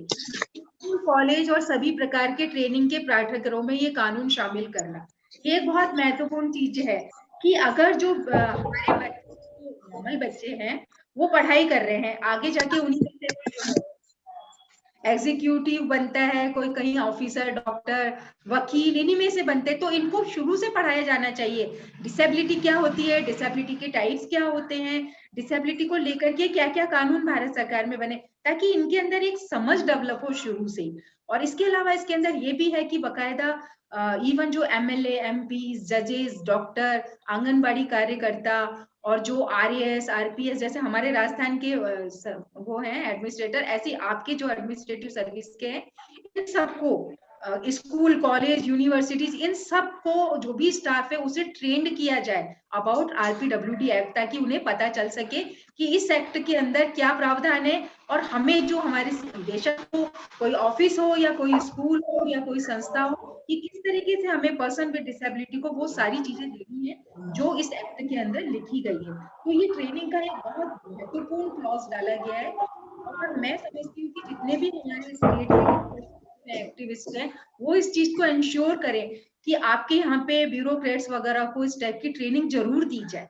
मैंने खुद ने यहाँ हमारे राजस्थान में 7 बैचेस में जो हमारे पंचायती राज संस्थान के अधिकारी थे, सोशल वेलफेयर ऑफिसर्स थे और जो हमारे ब्लॉक डेवलपमेंट ऑफिसर्स थे, इनको ट्रेनिंग दी। ये जो जितने भी एक्ट हमारे बने, खास तौर पे 2016 के बारे में, ताकि उन्हें पता चले।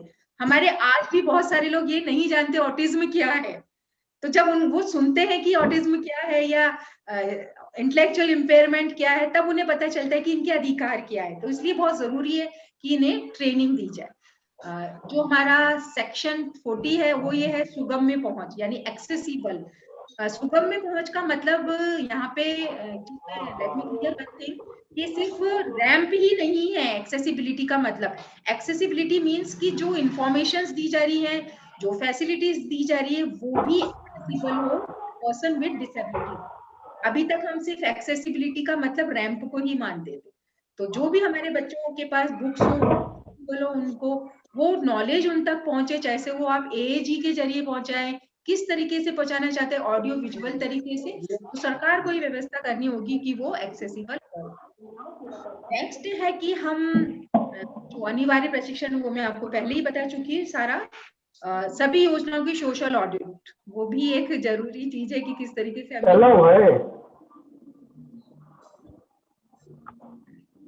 नेक्स्ट जो हमारा चैप्टर है, एक है NGO रजिस्ट्रेशन। इसके ऊपर मैं ज्यादा बात नहीं करूंगी। जो अपने लिए ज्यादा महत्वपूर्ण है वो है दिव्यांगता प्रमाणीकरण, यानी कि डिसेबिलिटी सर्टिफिकेट। हमारे बच्चों को अगर कोई भी लाभ मिलता है तो वो तभी उसके लिए एंटाइटल होता है जब हम एक डिसेबिलिटी सर्टिफिकेट उसका बनवा लें। और डिसेबिलिटी सर्टिफिकेट के लिए हमें ऑनलाइन अप्लाई करना पड़ता है आजकल, और उसके बाद जो निकलती है उसकी वो लेके हमें जो भी हमारे यहाँ हॉस्पिटल है जाना पड़ता है, और उसके बाद हमारे बच्चे का डिसेबिलिटी सर्टिफिकेट बनता है। एक चीज और, हमारे बच्चे की जो डिसेबिलिटी है, क्योंकि अभी मैंने आपको शुरू में बताया था autism, specific learning disability, intellectual impairment और मेंटल इलनेस, ये 4 और डिसेबिलिटीज जो कि इंटेलेक्चुअली इम्पेयर्ड हैं ज्यादातर इनमें परिस्थितियां, तो वो आ गई हैं। तो आपका बच्चा अगर ऑटिज्म से प्रभावित है तो आप ऑटिज्म का सर्टिफिकेट ही लीजिए, ये नहीं कि आपके बच्चे को सिर्फ MR का सर्टिफिकेट दिया जाए। हमारे बच्चों की जब तक डिटेल जो भी हमारे जनगणना होती है वहां तक नहीं पहुंचेगी, तब तक कैसे पता चल पाएगा कि हमारे देश में कितने ऑटिस्टिक बच्चे हैं। डिसेबिलिटी सर्टिफिकेट बनते हैं उसमें आज भी MR लिख दिया जाता है। मैम एक्सक्यूज मी मैम, आप बहुत इंपॉर्टेंट टॉपिक अभी डिस्कस कर रहे हैं, लेकिन बहुत डिस्टरबेंस आ रहे हैं। प्लीज आई रिक्वेस्ट होस्ट कि सबको म्यूट कराएं, क्योंकि this are the very important topic जो हमें कहीं पे भी गाइडेंस नहीं मिलता, वो मैम बता रहे हैं। तो प्लीज सब लोग बहुत केयरफुली सुने।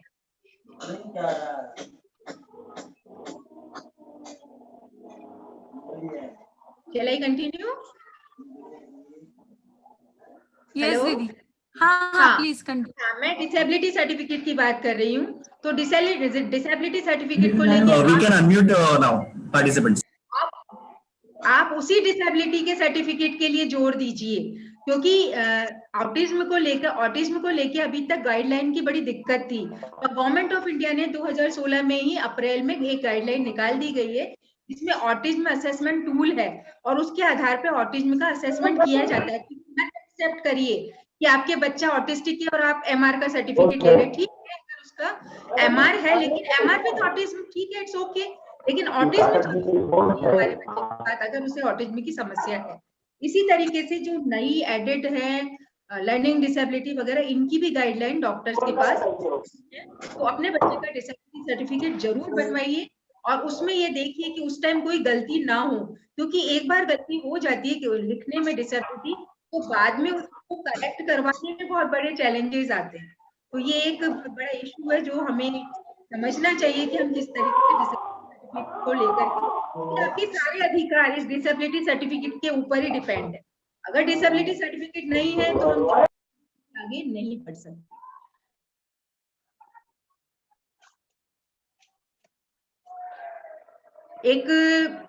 ये भी एक बहुत बड़ी चीज है कि हमारे मुद्दे कहाँ डिस्कस हो। तो इस एक्ट के अंदर एक सेंट्रल और स्टेट एडवाइजरी बोर्ड का प्रावधान है, जो जिसके अंदर स्पेशलिस्ट होते हैं अलग अलग डिपार्टमेंट के, साथ ही डिसेबिलिटीज के भी स्पेशलिस्ट होते हैं।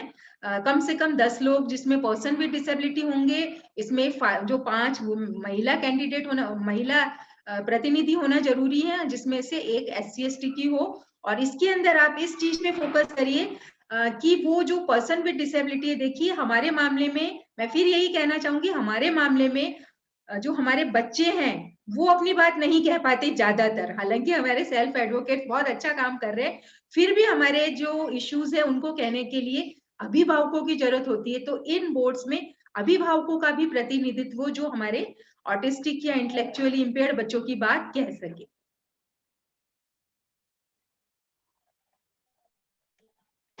ये मैं आपको पहले ही बता चुकी हूँ कि एक चीफ कमिश्नर और स्टेट कमिश्नर का इसके अंदर प्रावधान है, और ये हर जिले में हर स्टेट में होता है डिसेबिलिटी कमिश्नर। आपको मालूम होना चाहिए, और अगर आपको मालूम नहीं है तो आप पता करिए कि आपके स्टेट का डिसेबिलिटी कमिश्नर कौन है, ताकि आपके साथ कोई भी इशू आए आप तुरंत उनके पास अपनी शिकायत लिखित में दर्ज कराएं। हमें जो यूनिवर्सिटी, जब इसका कॉलेज, मेरे बेटे का कॉलेज एडमिशन का इशू आया था, तब हमने यहीं पर अपनी शिकायत दर्ज कराई थी, और उसके बाद फिर 3 कॉलेजेस को नोटिस इश्यू हुए, और उसके बाद इसे तो एडमिशन मिला ही मिला, साथ में और बच्चों के भी जो इंटेलेक्चुअली इंपेयर्ड बच्चे थे उनके रास्ते खुले। तो ये एक छोटे छोटे से जो हमारे लाइफ के जो स्ट्रगल है, अगर हम इन चीजों के बारे में नॉलेज रखते हो कि हम कहाँ अप्रोच करें, तो मुझे लगता है थोड़ी आसानी हो जाए। हालांकि हमारी लाइफ बहुत ज्यादा टिपिकल होती है, हमारे स्ट्रगल भी बहुत यूनिक होते हैं, ना सिर्फ हमारे बच्चों के बल्कि हम पेरेंट्स के भी। इस एक्ट के अंदर एक स्पेशल कोर्ट की भी बात की गई है, जो पहली बार हुआ है। 1995 के एक्ट में या और किसी एक्ट में ऐसा कोई प्रावधान नहीं था, पर इसके अंदर एक स्पेशल कोर्ट की स्थापना की बात की गई है। हर मतलब स्टेट के अंदर एक स्पेशल कोर्ट होगी जहां पे पर्सन विद डिसेबिलिटी, ये जो राइट्स ऑफ RPWD एक्ट है, इसको लेके अगर किसी भी धारा का वायोलेशन होता है तो आप वहां पे अप्रोच कर सकते हैं। पर इसके लिए आपको ये पता करना होगा कि आपके यहाँ पे स्पेशल कोर्ट अभी तक इसके लिए नोटिफिकेशन जारी हुआ है कि नहीं। हमारे राजस्थान में तो हो गया।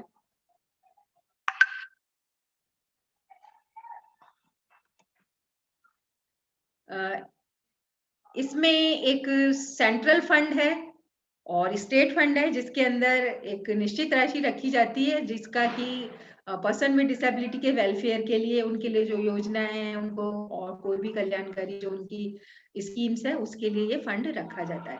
तो ये मैंने आपको इन शॉर्ट ये सारी चीजें बताने की कोशिश की कि हमारा एक्ट क्या है। अब अगर आपको ऐसा लग रहा है कि किसी चीज के ऊपर हम कुछ हमारी क्वेरीज है, तो हर्षाली,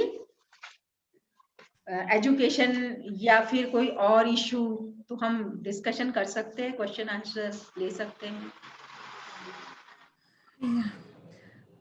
काफी क्वेश्चंस आए हैं।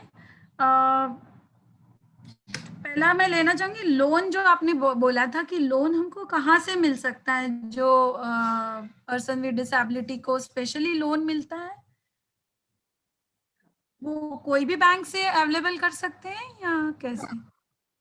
इसके लिए हम कहीं से भी लोन ले सकते हैं। हमें पर्सन विद डिसेबिलिटी का जो हमारा डिसेबिलिटी सर्टिफिकेट है वो लगाना पड़ेगा, और हम लोन के लिए अप्लाई कर सकते हैं।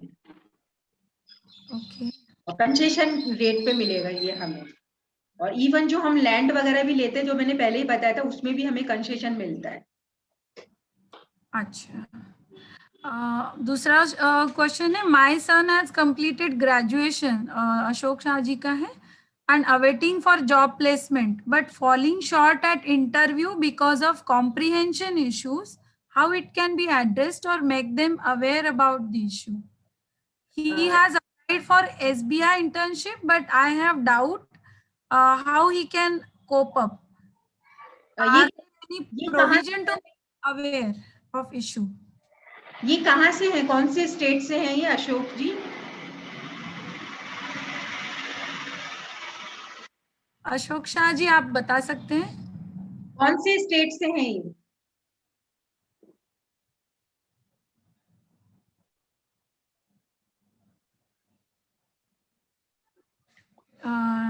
चलिए मैं बताती हूँ इस बारे में, अगर वो नहीं सुन पा रहे हैं हमें। जैसा मैंने आपको पहले ही बताया था कि जो दिव्यांग अधिकार कानून है वो एक है, RPWD एक्ट उसका नाम है, 2016। पूरे देश भर में इसका एनेक्टमेंट हो चुका है अप्रैल 2017 के अंदर। अब इसको इसका जो कंप्लायंस है उसको करने के लिए मतलब कोई नया एक्ट कोई भी राज्य सरकार नहीं निकालेगी, लेकिन इसी एक्ट की जो धाराएं हैं उनको किस तरीके से कंप्लायंस करना है उनका, तो इसके लिए हर राज्य सरकार अपने अपने नियम बनाएगी। जैसे कि मैंने आपको बताया था, हमने हमारे राजस्थान में जो नियम बनवाए वो PIL के बाद नियम बने, जो कि 24 जनवरी 2019 से लागू हो गए। तो ऐसे ही इनके स्टेट में, मुझे नहीं पता ये किस स्टेट से हैं। महाराष्ट्र से मैम, महाराष्ट्र से। तो क्या आपके महाराष्ट्र में रूल्स नहीं बने क्या, स्टेट रूल्स जो हैं डिसेबिलिटी के लिए? और अगर नहीं बने तो आपको इसके ऊपर बात पहुंचानी चाहिए अपनी, आप कमिश्नर डिसेबिलिटी पे पहुंचाइए। और अगर वहां पे भी नहीं होता, ये मुझे नहीं लगता कि अभी तक महाराष्ट्र में बने ही नहीं होंगे, अदरवाइज फिर हाई कोर्ट में आप अप्रोच, क्या ये रिप्लाई दे पा रहे हैं क्या हमें? anyway, एक नॉट अवेयर कह रहे हैं।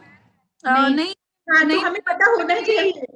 हमें नहीं पता है, मैं भी महाराष्ट्र से ही हूँ, लेकिन मुझे भी नहीं पता ये सब चीजों के बारे में कि ये कुछ अवेलेबल है कि नहीं। अच्छा, तो ये आप पता करिए आपके महाराष्ट्र में रूल्स बने कि नहीं बने। महाराष्ट्र में रूल्स नहीं बने तो आप इसके लिए, जैसा मैंने बताया, और कोर्ट में भी अप्रोच कर सकते हैं। अदरवाइज आप जो आपका समाज कल्याण विभाग है, जो भी विभाग आपका बोला जाता है, जो नोडल डिपार्टमेंट है, उससे इस बारे में बोलिए। और इसके लिए रिजर्वेशन बकायदा हमारा, क्योंकि 1% रिजर्वेशन दिया गया है, जैसा मैंने आपको बताया, सेक्शन 34 के अंतर्गत हमारे बच्चों को रिजर्वेशन मिला है। और इसके अंतर्गत जो कॉम्पिटिटिव एग्जाम होते हैं, ये दे करके, ये अगर इनको रिजर्वेशन में ये आ जाते हैं, पास हो जाते हैं, तो फिर इनको जॉब मिलता है। अब रही बात इंटरव्यू की, तो मुझे ये नहीं पता कि इन्होंने किस कैटेगरी के लिए इंटरव्यू, क्योंकि B और C कैटेगरी के लिए इंटरव्यू पूरे भारत भर में, जहां तक मुझे नॉलेज है, खत्म हो चुके हैं। मोदी गवर्नमेंट ने B और C जो कैटेगरी के जॉब होते हैं, C और D कैटेगरी के जॉब, उनमें इंटरव्यू खत्म कर दिया है। अब ये किस पोस्ट के लिए गए थे, क्योंकि इंटरव्यू हमारे बच्चों के लिए really it is very difficult. हमारे राजस्थान में C और D कैटेगरी के लिए इंटरव्यू नहीं होते हैं अब। Ma'am, can I intervene? Yes, I'm please. Ashok Shah. Yeah. See, he has in fact completed double graduation, BC and BMM. He had appeared at 3 corporate places also. At one place, he reached up to 3rd level of interview, and the 4th where he falls short of the things. In SBI, recently he has applied, but the way see the type of test they are going to take, it looks to be very, very difficult for him to appear without any support or guidance or something like that, or a writer even. For which post he has applied? SBI apprenticeship. Apprenticeship, is it a officer post? Probably, I'm not very aware, but the request had come from that some disability samstha. Actually, I'm not aware about this post or this cadre. So, if you can explain it, so I can guide you कि आप क्या कर सकते हैं. Can I get your contact number? Later. Okay, fine, we can discuss it. Okay. Yeah. Next, Harshali. हाँ दी. Any other question? Yes, I would like to more information on severe autism cases where child cannot communicate, does not follow instruction, has multiple and severe issues, and suffers from ADHD badly. Reservation seats are all taken by high functioning, physically disabled child. So no seat left for low functioning. I mean, can you guide us something on that? You are talking about which seats? No seats is available means? कहाँ seat की बात कर रहे हैं हम? Job में या schools में? कौन सी सीट्स की बात कर रहे हैं हम? Yes, probably he means. इन्होंने आई एम नॉट क्लियर कि ये क्या पूछ रहे हैं. एक्चुअली आई मीन टू से कि हर कहीं पे भी जहाँ पर भी हम जाते हैं वहाँ पे जैसे पूरी हाई फंक्शनिंग ऑटिज्म या उन डिसेबल्ड लोगों ने पूरी सीट्स ले रखी हैं, मतलब कौन सी रिजर्वेशन सीट? सीट्स। कौन सी? तो जो कौन सी? बच्चे लो हाँ, कहाँ? कौन सी नहीं वो जानना नहीं चाहेंगे स्पेसिफाई क्या? किया है दी। कैसी सीट्स? क्या जॉब की सीट बात कर रहे हैं, स्कूल की सीट्स बात कर रहे हैं, कहाँ सीट्स? Ananta जो Bhargava, can you put up your question? हाँ, जो भी क्वेश्चन पूछे ना आप क्लियरली बना लिखिए ताकि हम उसका रिप्लाई कर सकें। मैम इसके बारे में और एक just further things that 1% reservation includes autism, LD, intellectual disability, and one more thing you said. Specific madam, learning disorder. हाँ मैडम, प्रतिभा जी जी हेलो। Okay. जी हाँ, ये स्कूल की बात कर रहे हैं, जैसे 5% का यहाँ रिजर्वेशन दिया हुआ है, तो जैसे मान लीजिए वो कहते हैं कि 5% तो सीट हमने भर दी। 5% सीट कैसे भर दी? फिजिकल डिसेबल्ड चाइल्ड से या जो कम डिसेबल्ड चाइल्ड है उनसे भर दी। अब उसके बाद में आप उनको जाके कुछ भी अपना एक्ट वैक्ट दिखाइए, वो कहेंगे 5% का प्रोविजन है, वो तो हम भर चुके। अब 5% के ऊपर हमें क्या करना है? वो तो फिर वो मना कर ही देंगे ना। सरकार में तो यही प्रोविजन है कि 5%। तो वही एक समस्या है। हाँ, आप पर समझ ये रहे हैं ना? बात सही है। हाँ। तो वो तो क्या करते हैं, जो बच्चे आसानी से समझ जाते हैं उन्हें ले लेते हैं। उनकी जरा सी माइनर डिसेबिलिटी है, थोड़ा बहुत लंगड़ा के चल रहे हैं, देख पा रहे हैं, उनको ले लेंगे। बाकी जो सीवियर केसेस है उन्हें इसे टाल देंगे। मेन प्रॉब्लम नहीं है। ये बिल्कुल सही आप कह रहे हैं। हाँ। पर जो गवर्नमेंट स्कूल से है वो तो किसी भी वहाँ अब तो गवर्नमेंट में तो आप भी जानते हैं ना, गवर्नमेंट में क्या हालत होती है, वैसे ही ये बुरा बात हाल है। बिल्कुल सही इशू है। तो हम इस चीज के लिए जो हमारे कमिश्नर डिसेबिलिटी, हम वहाँ अप्रोच कर सकते हैं कि हम किस तरीके से हमारे जो बच्चे हैं, या तो हम वही है फिर, या तो स्पेशल स्कूल हम जाएं। पर मैं इस बात को फोकस करती हूँ और इस बात पे स्ट्रेस। वो तो फिर कमिश्नर डिसेबिलिटी भी तो एक्ट में ही काम करेंगे ना, जो एक्ट में दिया उसके बियॉन्ड तो कमिश्नर भी नहीं जाएगा ना। इसीलिए मैंने वो आगे मैंने पहले ही बताया था, आगे कुछ भी बढ़ा सकते हैं, कम कुछ नहीं, नहीं कर सकते। तो वो तो इसीलिए नहीं कर सकते। हाँ, वो एक्ट जो है वो जब बन रहा था तभी मैंने मेरी बरुआ को एक चिट्ठी लिखी थी जो ऑटिज्म रिप्रेजेंट कर रही थी इस एक्ट में। पर वो कुछ हुआ नहीं। उन्होंने ये सब जो प्रोविजन है सभी डिसेबिलिटी के लिए बराबर ही हैं। वो मेरी बरुआ ने भी मुझे रिस्पॉन्ड करके बोला था कि हम कुछ ज्यादा नहीं कर पा रहे, जैसी दूसरी डिसेबिलिटी है वैसी ऑटिज्म है, हम बिल्कुल हमारे लिए अलग से। लेकिन हम अपना जो हाई सपोर्ट नीड वाला है उसमें कुछ और उसमें आपने बोला कि हाई सपोर्ट नीड में गवर्नमेंट स्कीम्स हैं, पर वो स्कीम्स क्या हैं वो कुछ पता नहीं। हाई सपोर्ट नीड में स्कीम्स आप कहाँ से हैं? मैं राजस्थान में 20 साल रहा हूँ, अभी महाराष्ट्र में 10 साल से हूँ। आपका परिचय? अनंत भार्गव। अच्छा। तो आपके यहाँ क्या स्कीम है? आप वो महाराष्ट्र में तो कुछ भी नहीं, राजस्थान में भी नहीं थे, महाराष्ट्र में भी नहीं है।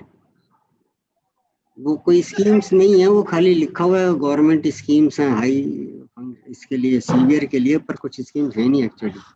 नहीं, मैंने आपको यही कहा, अगर आपको ऐसा लगता है कि लिखा हुआ है लेकिन कुछ हो नहीं रहा है, तो हमें इस चीज को लेकर के अपना जो विरोध है और अपनी बात है वो पहुंचानी होगी। वो आप पहुंचाइए। बाकी राजस्थान में कुछ है सीवियर वाली तो मुझे भेजिए। राजस्थान में वही है जो मतलब तो वो है नहीं, मतलब कोई भी, खाली वो एक्ट में लिखा हुआ है कि गवर्नमेंट स्कीम्स हैं सीवियर के लिए, पर एक्चुअली नहीं है।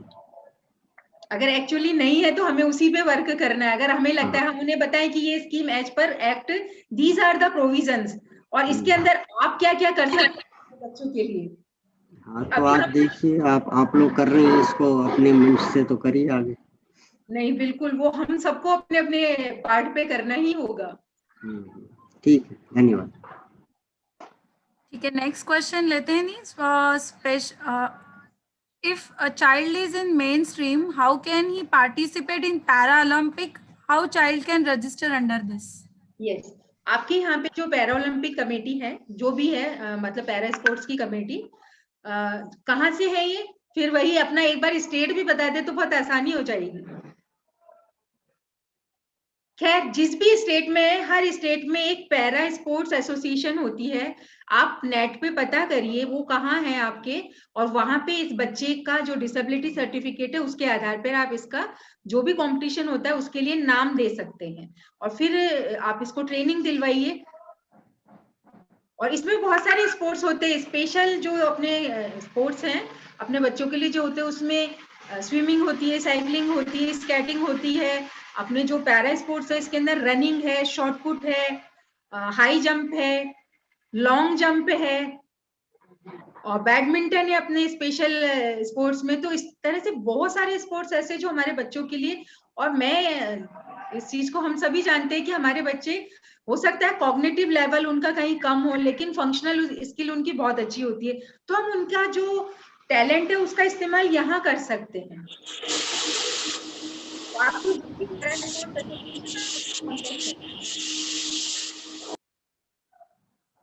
हेलो, हाँ नेक्स्ट क्वेश्चन लेते हैं दी। हेलो, हाँ हाँ बिल्कुल। We went to government for certificate, then they give MR certificate, but we want ADHD certificate. तो हम ये क्या कर सकते हैं? मधुरा का सवाल है। मधुरा जी, कहाँ से है ये? महाराष्ट्र, मुंबई। अच्छा अच्छा अच्छा। देखिए ये है ना, किसका MR का दे रहे हैं? MR का तो खैर अब देते ही नहीं है, वो इंटेलेक्चुअली इम्पेयर्ड का देंगे।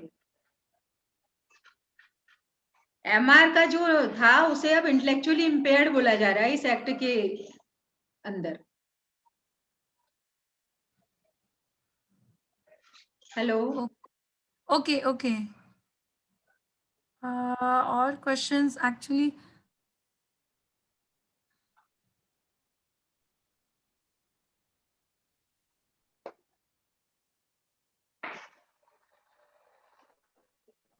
बहुत ज्यादा चैट भर दी है इस लोगों ने, क्वेश्चन ढूंढना मुश्किल हो गया है। और प्राइवेट चैटिंग अगर आप ग्रुप में करें तो बेटर रहेगा। इस बीच में हम लोग इम्पोर्टेंट क्वेश्चन मिस कर रहे हैं।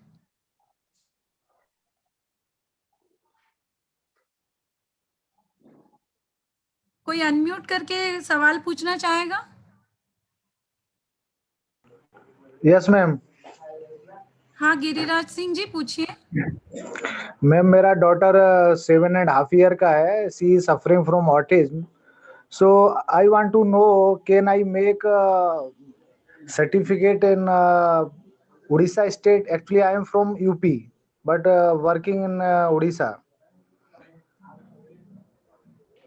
बिल्कुल, जो UDID अपने कार्ड है, जो यूनिक डिसेबिलिटी आइडेंटिफिकेशन, इसके अंदर आप कहीं भी रहते हो, आप अपना ऑनलाइन, जैसा मैंने आपको बताया था, वो ऑनलाइन आपका आप अप्लाई करिए और उसके बाद आप सर्टिफिकेट बनेगा आपका।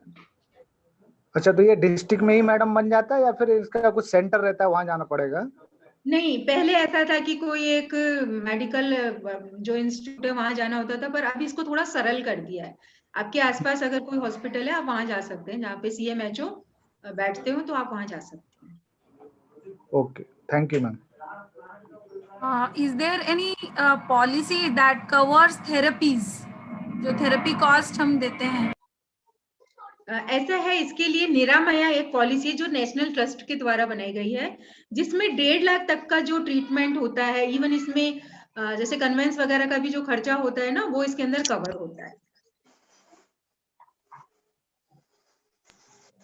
ओके।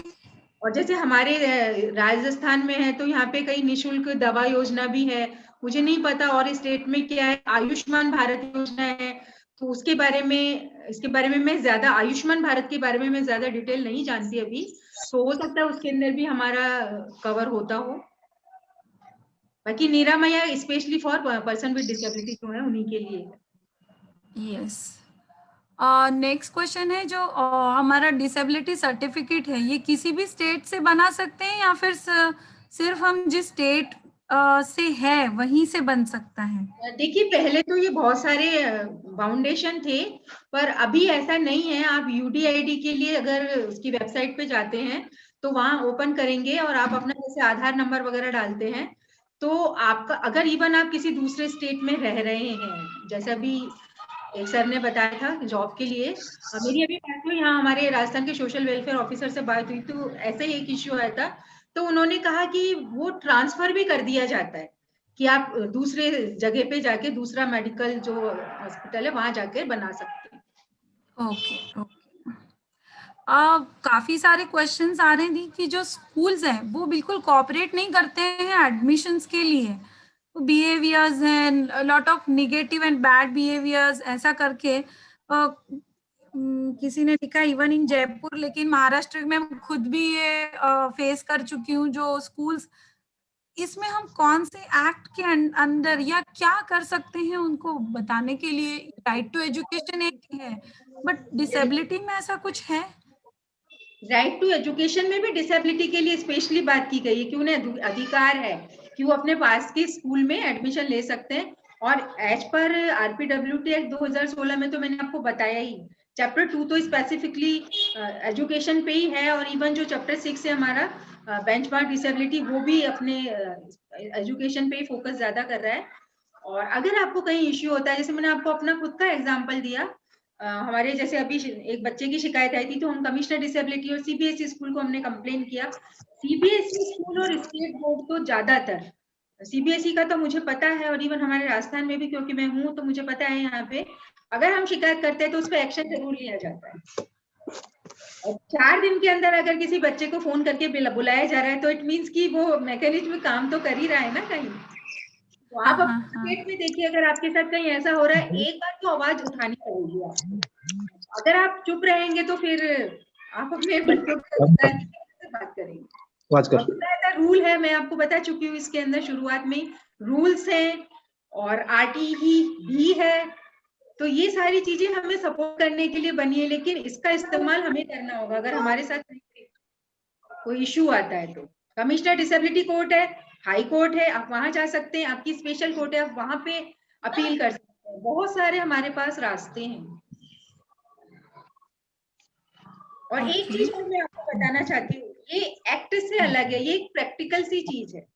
वो ये है कि जब हम किसी स्कूल में अपने बच्चे को एडमिशन के लिए लेके जाते हैं तो कोई भी स्कूल है, इवन हमने भी अगर एक स्कूल खोल रखा है तो हम ये चाहेंगे कि वो बच्चा बहुत ज्यादा मतलब ऐसा ना हो स्थिति में कि हमें बहुत ज्यादा एफर्ट्स लगाने पड़े, जैसे कि टॉयलेट ट्रेंड हो। और बिहेवियर इश्यूज अगर सीवियर हैं तब तो थोड़ा ये है कि हम खुद अपने बच्चों का बिहेवियर मैनेजमेंट करें, ये बहुत बड़ी नीड है।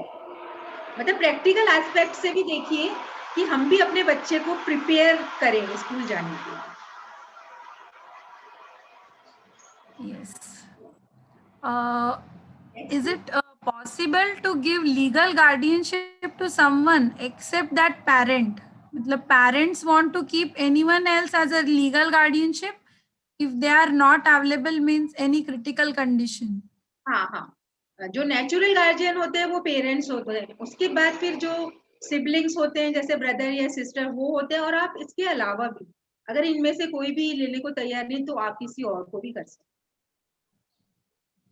ओके। इस गार्जियनशिप में 5 साल का प्रोविजन है कि वो 5 साल में जो आपकी लोकल लेवल कमेटी है वो देखेगी, या अगर वो पर्सन भी डिसेबिलिटी कुछ नहीं चाहता कि ये व्यक्ति मेरा अब लीगल गार्जियन रहे तो वो उसको पहले भी 5 साल से पहले भी विड्रॉ कर सकते हैं। और किसी का सवाल अगर मैंने मिस कर दिया तो वो प्लीज अनम्यूट करके बताइएगा, पूछ लीजिए।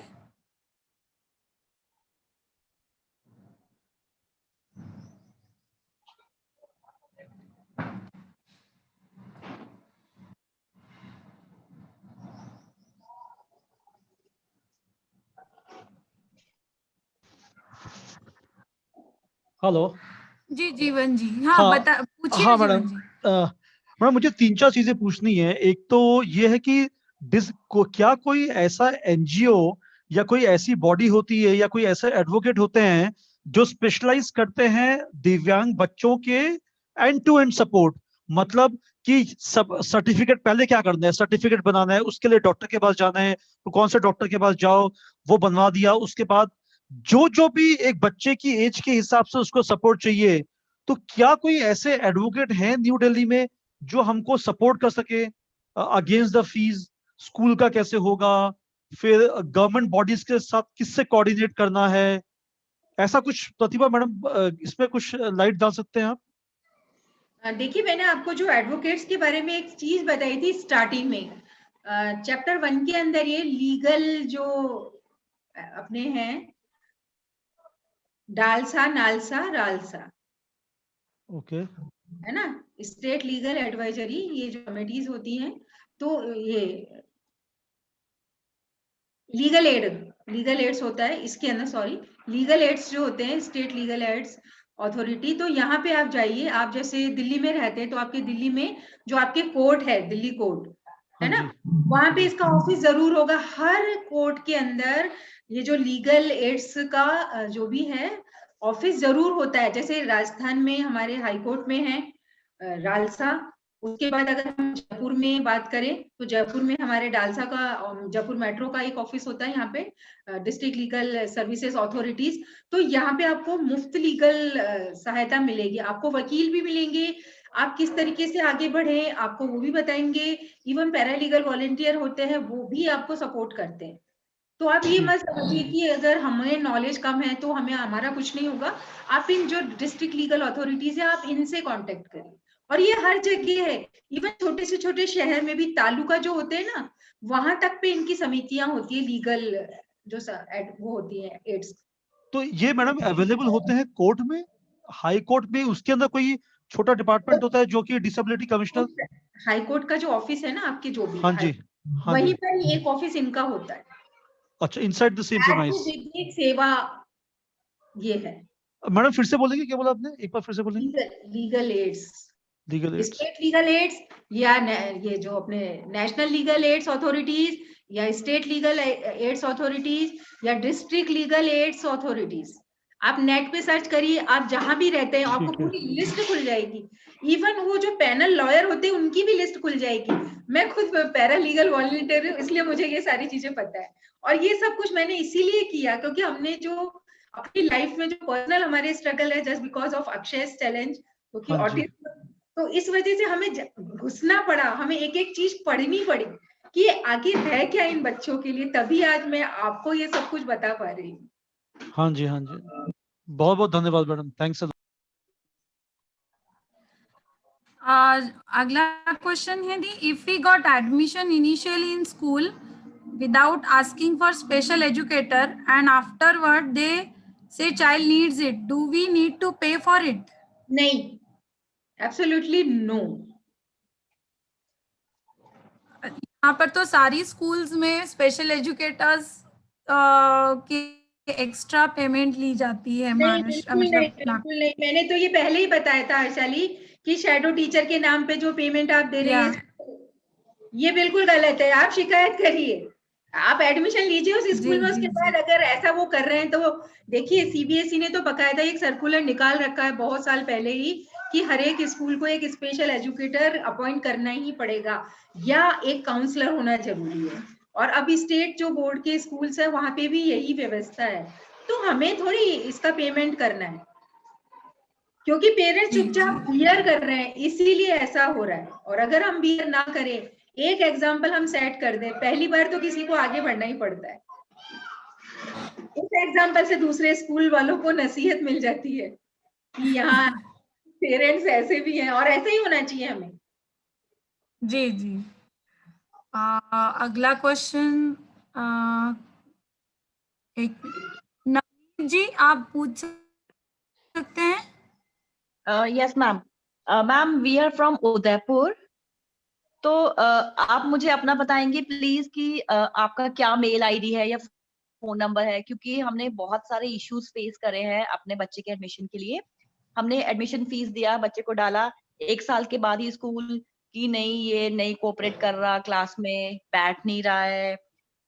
तो मैम बहुत ज्यादा तो कि आप देख लो कुछ सीख तो रहा नहीं रहा है स्कूल में बच्चा, आप कोई और स्कूल ट्राई करो, ये स्कूल उसके लिए नहीं है।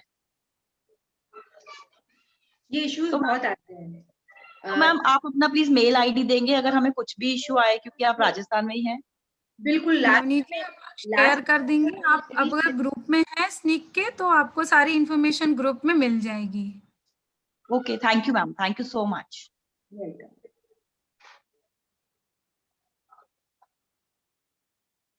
निमिषा कुमार, आप अपना सवाल पूछ सकते हैं।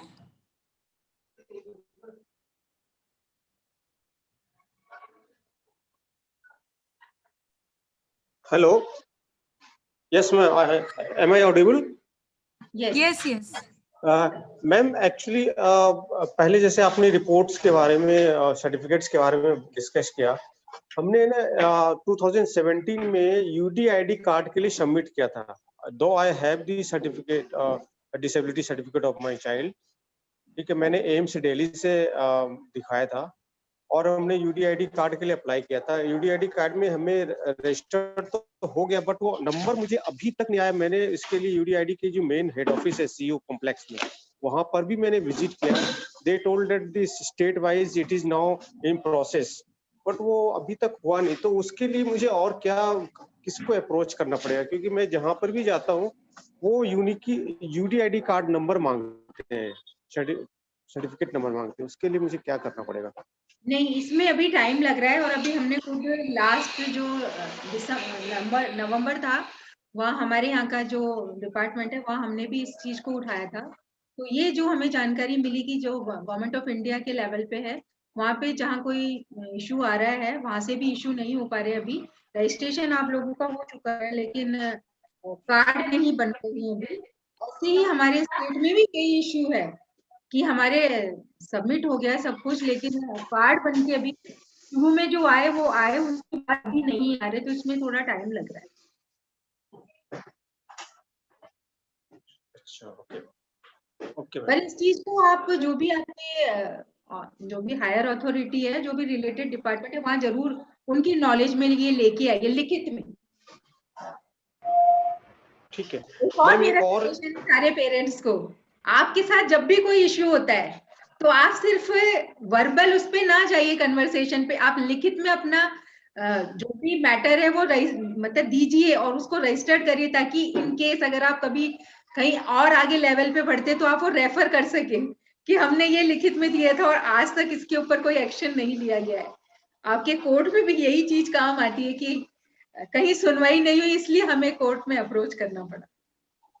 मैम ये तो आपने काफी अच्छा मुझे अभी जैसा आपने बताया कि हर सर्किल में एक और हर डिस्ट्रिक्ट में एक डिसेबिलिटी कमिश्नर होता है, तो now we will approach the same to there so that हमारा इश्यूज रिजॉल्व हो। बिल्कुल। Thank you so much ma'am. अगला क्वेश्चन राजश्री महाजन, आप पूछ सकती हैं। Hello ma'am, good afternoon. Good afternoon Rajshree. Ma'am हमारी डॉटर है, शी इज 15 इयर्स ओल्ड, तो वो क्लास 8th में पढ़ रही है। पिछले 7 सालों में, हम लखनऊ से बोल रहे हैं मैम। तो लास्ट ईयर हम लोगों ने उसका जो सर्टिफिकेट बनवाया था विकलांगता वाला, डिसेबिलिटी वाला, वो हम लोगों ने स्कूल में सबमिट किया। और जब हम लोगों ने सबमिट किया तो स्कूल में बहुत सारे इश्यूज क्रिएट होने शुरू हो गए। इवन प्रिंसिपल ने, जो मैनेजमेंट है, उन्होंने ये निर्णय किया कि बच्चे को स्कूल में हम नहीं रख सकते हैं क्योंकि उसका बिहेवियर बहुत ही खराब है बच्चों के प्रति और टीचर्स के प्रति।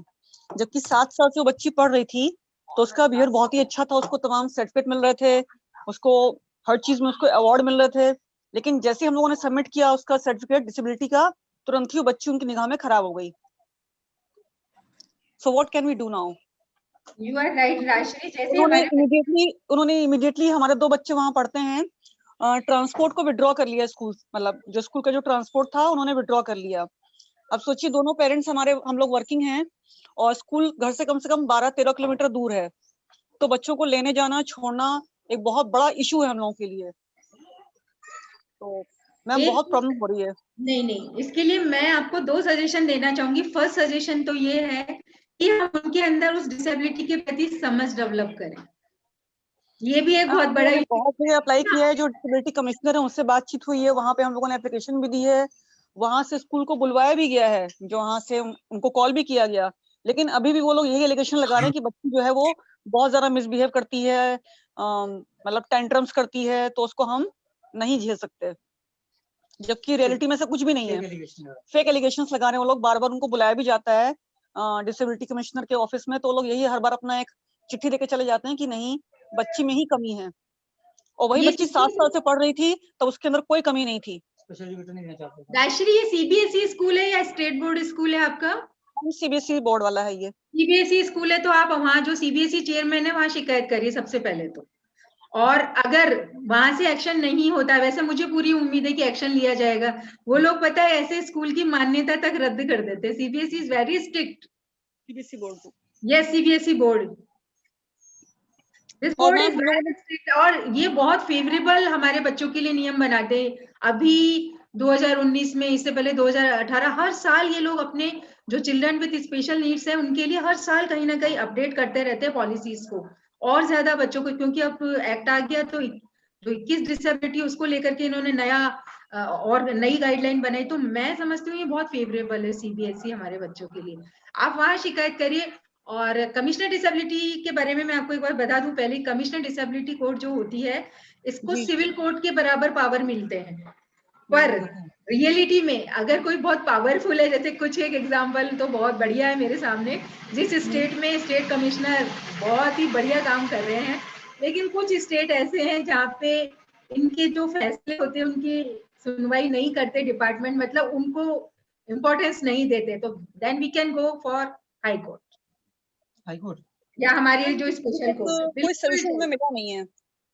हाँ जी, देखिए अभी तो स्कूल बंद चल रहे हैं यहाँ पर, अभी तो कोरोना के चक्कर में स्कूल बंद चल रहे हैं, लेकिन हमें मतलब नेक्स्ट बेटी क्लास 9th में आ जाएगी तो तब तो उसको जाना ही पड़ेगा। तो आप है ना सीबीएसई को तो आप फौरन इस सारे इशू को लिखिए, और अभी तक जितना भी आपका करस्पॉन्डेंस हुआ है स्कूल अथॉरिटी से वो जरूर उनको भेजिए। मैं फिर again I am repeating this thing कि हर चीज आप रिटर्न में दिया करिए। जी ma'am, okay. This is my humble suggestion for all the parents. Ma'am मैं राष्ट्रीय हस्बैंड बोल रहा हूँ, संजीव बोल रहा हूँ जी। मैम एक छोटा सवाल हमारा ये है कि हमने लास्ट ईयर जो बहुत परेशान करके स्कूल वाले, तो हमने अपना एक जयपुरिया स्कूल है बंसल कैंपस सीतापुर रोड पे, ये भी सीबीएसई एफिलिएटेड स्कूल है, तो हमने दोनों बच्चों के एडमिशन के लिए यहाँ पर ट्राई किया था, तो उन्होंने एंट्रेंस टेस्ट लिया था, दोनों बच्चे पास भी हो गए थे, बट उन्होंने हमारी बेटी के अंदर कमियां देखते हुए कहा ना ये मतलब ऑटिस्टिक है, ऐसी बच्ची को हम नहीं ले सकते अपने यहाँ, तो दोनों बच्चों के एडमिशन के लिए उन्होंने मना कर दिया हमको। हम ये सोच रहे थे कि जब ये प्रेजेंट स्कूल इतनी ज्यादा प्रॉब्लम क्रिएट कर रहा है, दूर भी है, ट्रांसपोर्ट नहीं दे रहे हैं, तो कैसे हम मैनेज कर पाएंगे चीजों को। भाई देखिए हमेशा तो ऐसा हो नहीं सकता कि हम रोज चले जाएं वहां पर, दोनों वर्किंग कहीं ना कहीं है, मैडम टीचर है, मैं भी, मेरे अपने काम रहते हैं, अपना बिजनेस रहता है मेरे पास, तो ये हो नहीं सकता कि हम हमेशा रेगुलर स्कूल में बच्चों को लेने जाएं और आएं। कभी कभी ऐसी कंडीशन भी हो सकती है हम ना जा पाए, तो उस कंडीशन में हमें बहुत प्रॉब्लम फेस करनी पड़ेगी। ये सोचते हुए हमने यहाँ पर ट्राई किया कि स्कूल चेंज कर लेते हैं नजदीक के स्कूल में, यहाँ ट्रांसपोर्ट भी है, लेकिन ये भी एडमिशन लेने तैयार नहीं हो रहे हैं। तो मैम अगर हम यहाँ चेंज करना चाहें तो हम क्या कर सकते हैं इनके लिए? जैसे मैंने आपको पहले बताया कि अगर वो पहले तो उनके अंदर एक बार बात करके देखिए, समझ डेवलप करिए कि उन्हें क्या इश्यू आ रहे हैं इस बच्चे को लेके, फिर उन्हें थोड़ा एक्ट बता दीजिए। उन्होंने ये कह रहे हैं, वो ये कह रहे हैं, उन्हें एक्ट की धाराएं बता दीजिए। नहीं मैं बताऊंगा, वो ये कह रहे हैं कि देखिए हमारे पास इस तरह के बच्चे नहीं पढ़ते हैं, और हमारे स्कूल में जो बच्चे पढ़ते हैं इस तरह के बच्चे हम लेंगे तो बाकी पेरेंट्स हमको ऑब्जेक्शन करेंगे, हमारे बच्चे और हमको बोल रही हूँ, उन्हें बोलिए कि on the ground of disability you can not deny any admission. तो मैम क्या मैं कमिश्नर डिसेबिलिटी के यहाँ कंप्लेंट इनके यहाँ लगाऊं कि इनके यहाँ एडमिशन कराया जाए हमारे बच्चों का? बिल्कुल बिल्कुल लगाइए, स्कूल को नोटिस इश्यू होगा। ठीक है मैम। मैम एक चीज पूछना था, अगर हम इस तरह से करके जाते हैं स्कूल में, आप मीडिया के पास भी पहुंचिए, मीडिया में जब तो ऐसी न्यूज आएंगी ना तो वो सारे स्कूल एक साथ पढ़ेंगे तो बहुत अच्छा रहेगा उनके लिए। Pratibha ma'am, good morning. Good morning ma'am, I am Subhagin Sahu from Odisha, Bhubaneswar. Yes. I have a Down syndrome child. Okay. We have a parents association for all disabled, माने IT का बच्चे का, लेकिन बच्चों का जो जॉब है ना मैम, वो क्या हर स्टेट में अलग अलग तरीका एक लिस्ट होता है क्या? Pardon, I couldn't understand your question. Identification means? ID, intellectual disabled. What do you want to ask me? वो जॉब के बारे में, हमारा जो बच्चे हैं 30 इयर्स के 36 इयर्स और सेल्फ एडवोकेसी बन गए हैं फॉर गवर्नमेंट जॉब। हाँ यस यस, अभी जनवरी में हमारे जो बच्चों के हैं जो ऑटिज्म और इंटेलेक्चुअली बच्चों के, इनका जॉब आइडेंटिफिकेशन किया गया कि किस किस पोस्ट के लिए दे आर एंटाइटल्ड। मैम ये जो जॉब है ना, क्या कमिश्नर को पूछने से पता चलेगा या सेक्रेटरी को पूछने से पता चलेगा? नहीं, कमिश्नर Disabled ऑफिस से भी आपको नहीं, कमिश्नर ऑफिस से भी you can get all the information, और जो आपका डिपार्टमेंट है यू कैन कांटेक्ट देम और आपको वो पूरी इंफॉर्मेशन देंगे। माने वो एबिलिटी के हिसाब से जॉब है मैम, वो एबिलिटी का एक्सपर्ट, जो भी उनके एक्सपर्ट बैठे हैं ना, उस हिसाब से उन्होंने ये डिसाइड किया है। जॉब आइडेंटिफिकेशन के लिए एक पूरी कमेटी बैठती है, गवर्नमेंट ऑफ इंडिया ने उसके ऊपर काम किया, और उसमें ये है कि इस डिसेबिलिटी के पर्सन काम करो, कुछ भी पिक्चर ले लीजिए, कुछ कार का ही पिक्चर ले लिए।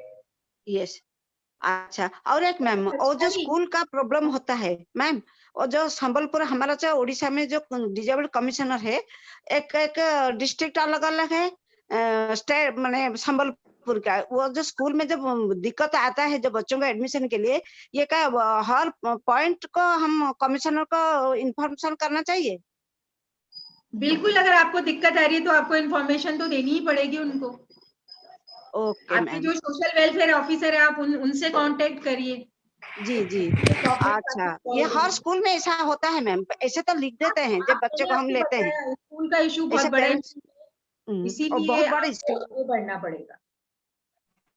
हर्षाली, अगला सवाल सुमित जी है। टाइम आई यस लास्ट लेते हैं। एक सुमित जी है, उन्होंने दो सवाल पूछे हैं। सुमित जी आप पूछ सकते हैं। Hello, yes hello ma'am. Yes please. Ma'am मैं नवी मुंबई से बात कर रही हूँ। मेरी बेटी है, ऑटिस्टिक है, 16 प्लस है। उसको म्यूजिक में काफी इंटरेस्ट है, तो मैंने म्यूजिक सिखाने वाले एक सर के पास गई, और उन्होंने, और आप तो जानते हो हम लोगों को इमोशनली बहुत लोग बेवकूफ कर देते हैं, कि उन्होंने बोला कि मैं इसको पूरी तरह से तैयार करूंगा, ऐसा सब उन्होंने बोला। और 2-3 क्लास हुआ उसके साथ, उनके साथ में, और मुझे भी लगा कि काफी इंटरेस्ट से सिखा रहे हैं। बाद में उन्होंने कुछ रीजन बोल के पैसा लिया मेरे से, 62,000 उन्होंने पैसा लिया। उसके बाद वो क्लास भी बंद कर दिए, वो फोन भी नहीं उठाते हैं, और मैं पैसे भी पूछती हूँ ना तो उल्टा मुझे ही धमकी देते हैं। धमकी देते हैं तो आप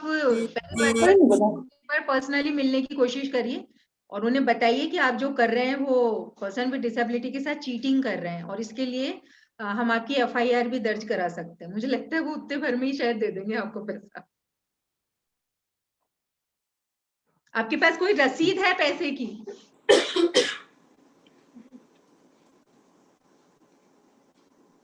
हम ऑल पेरेंट्स को इकट्ठे होना चाहिए जिसने टीच करते हैं स्कूल में।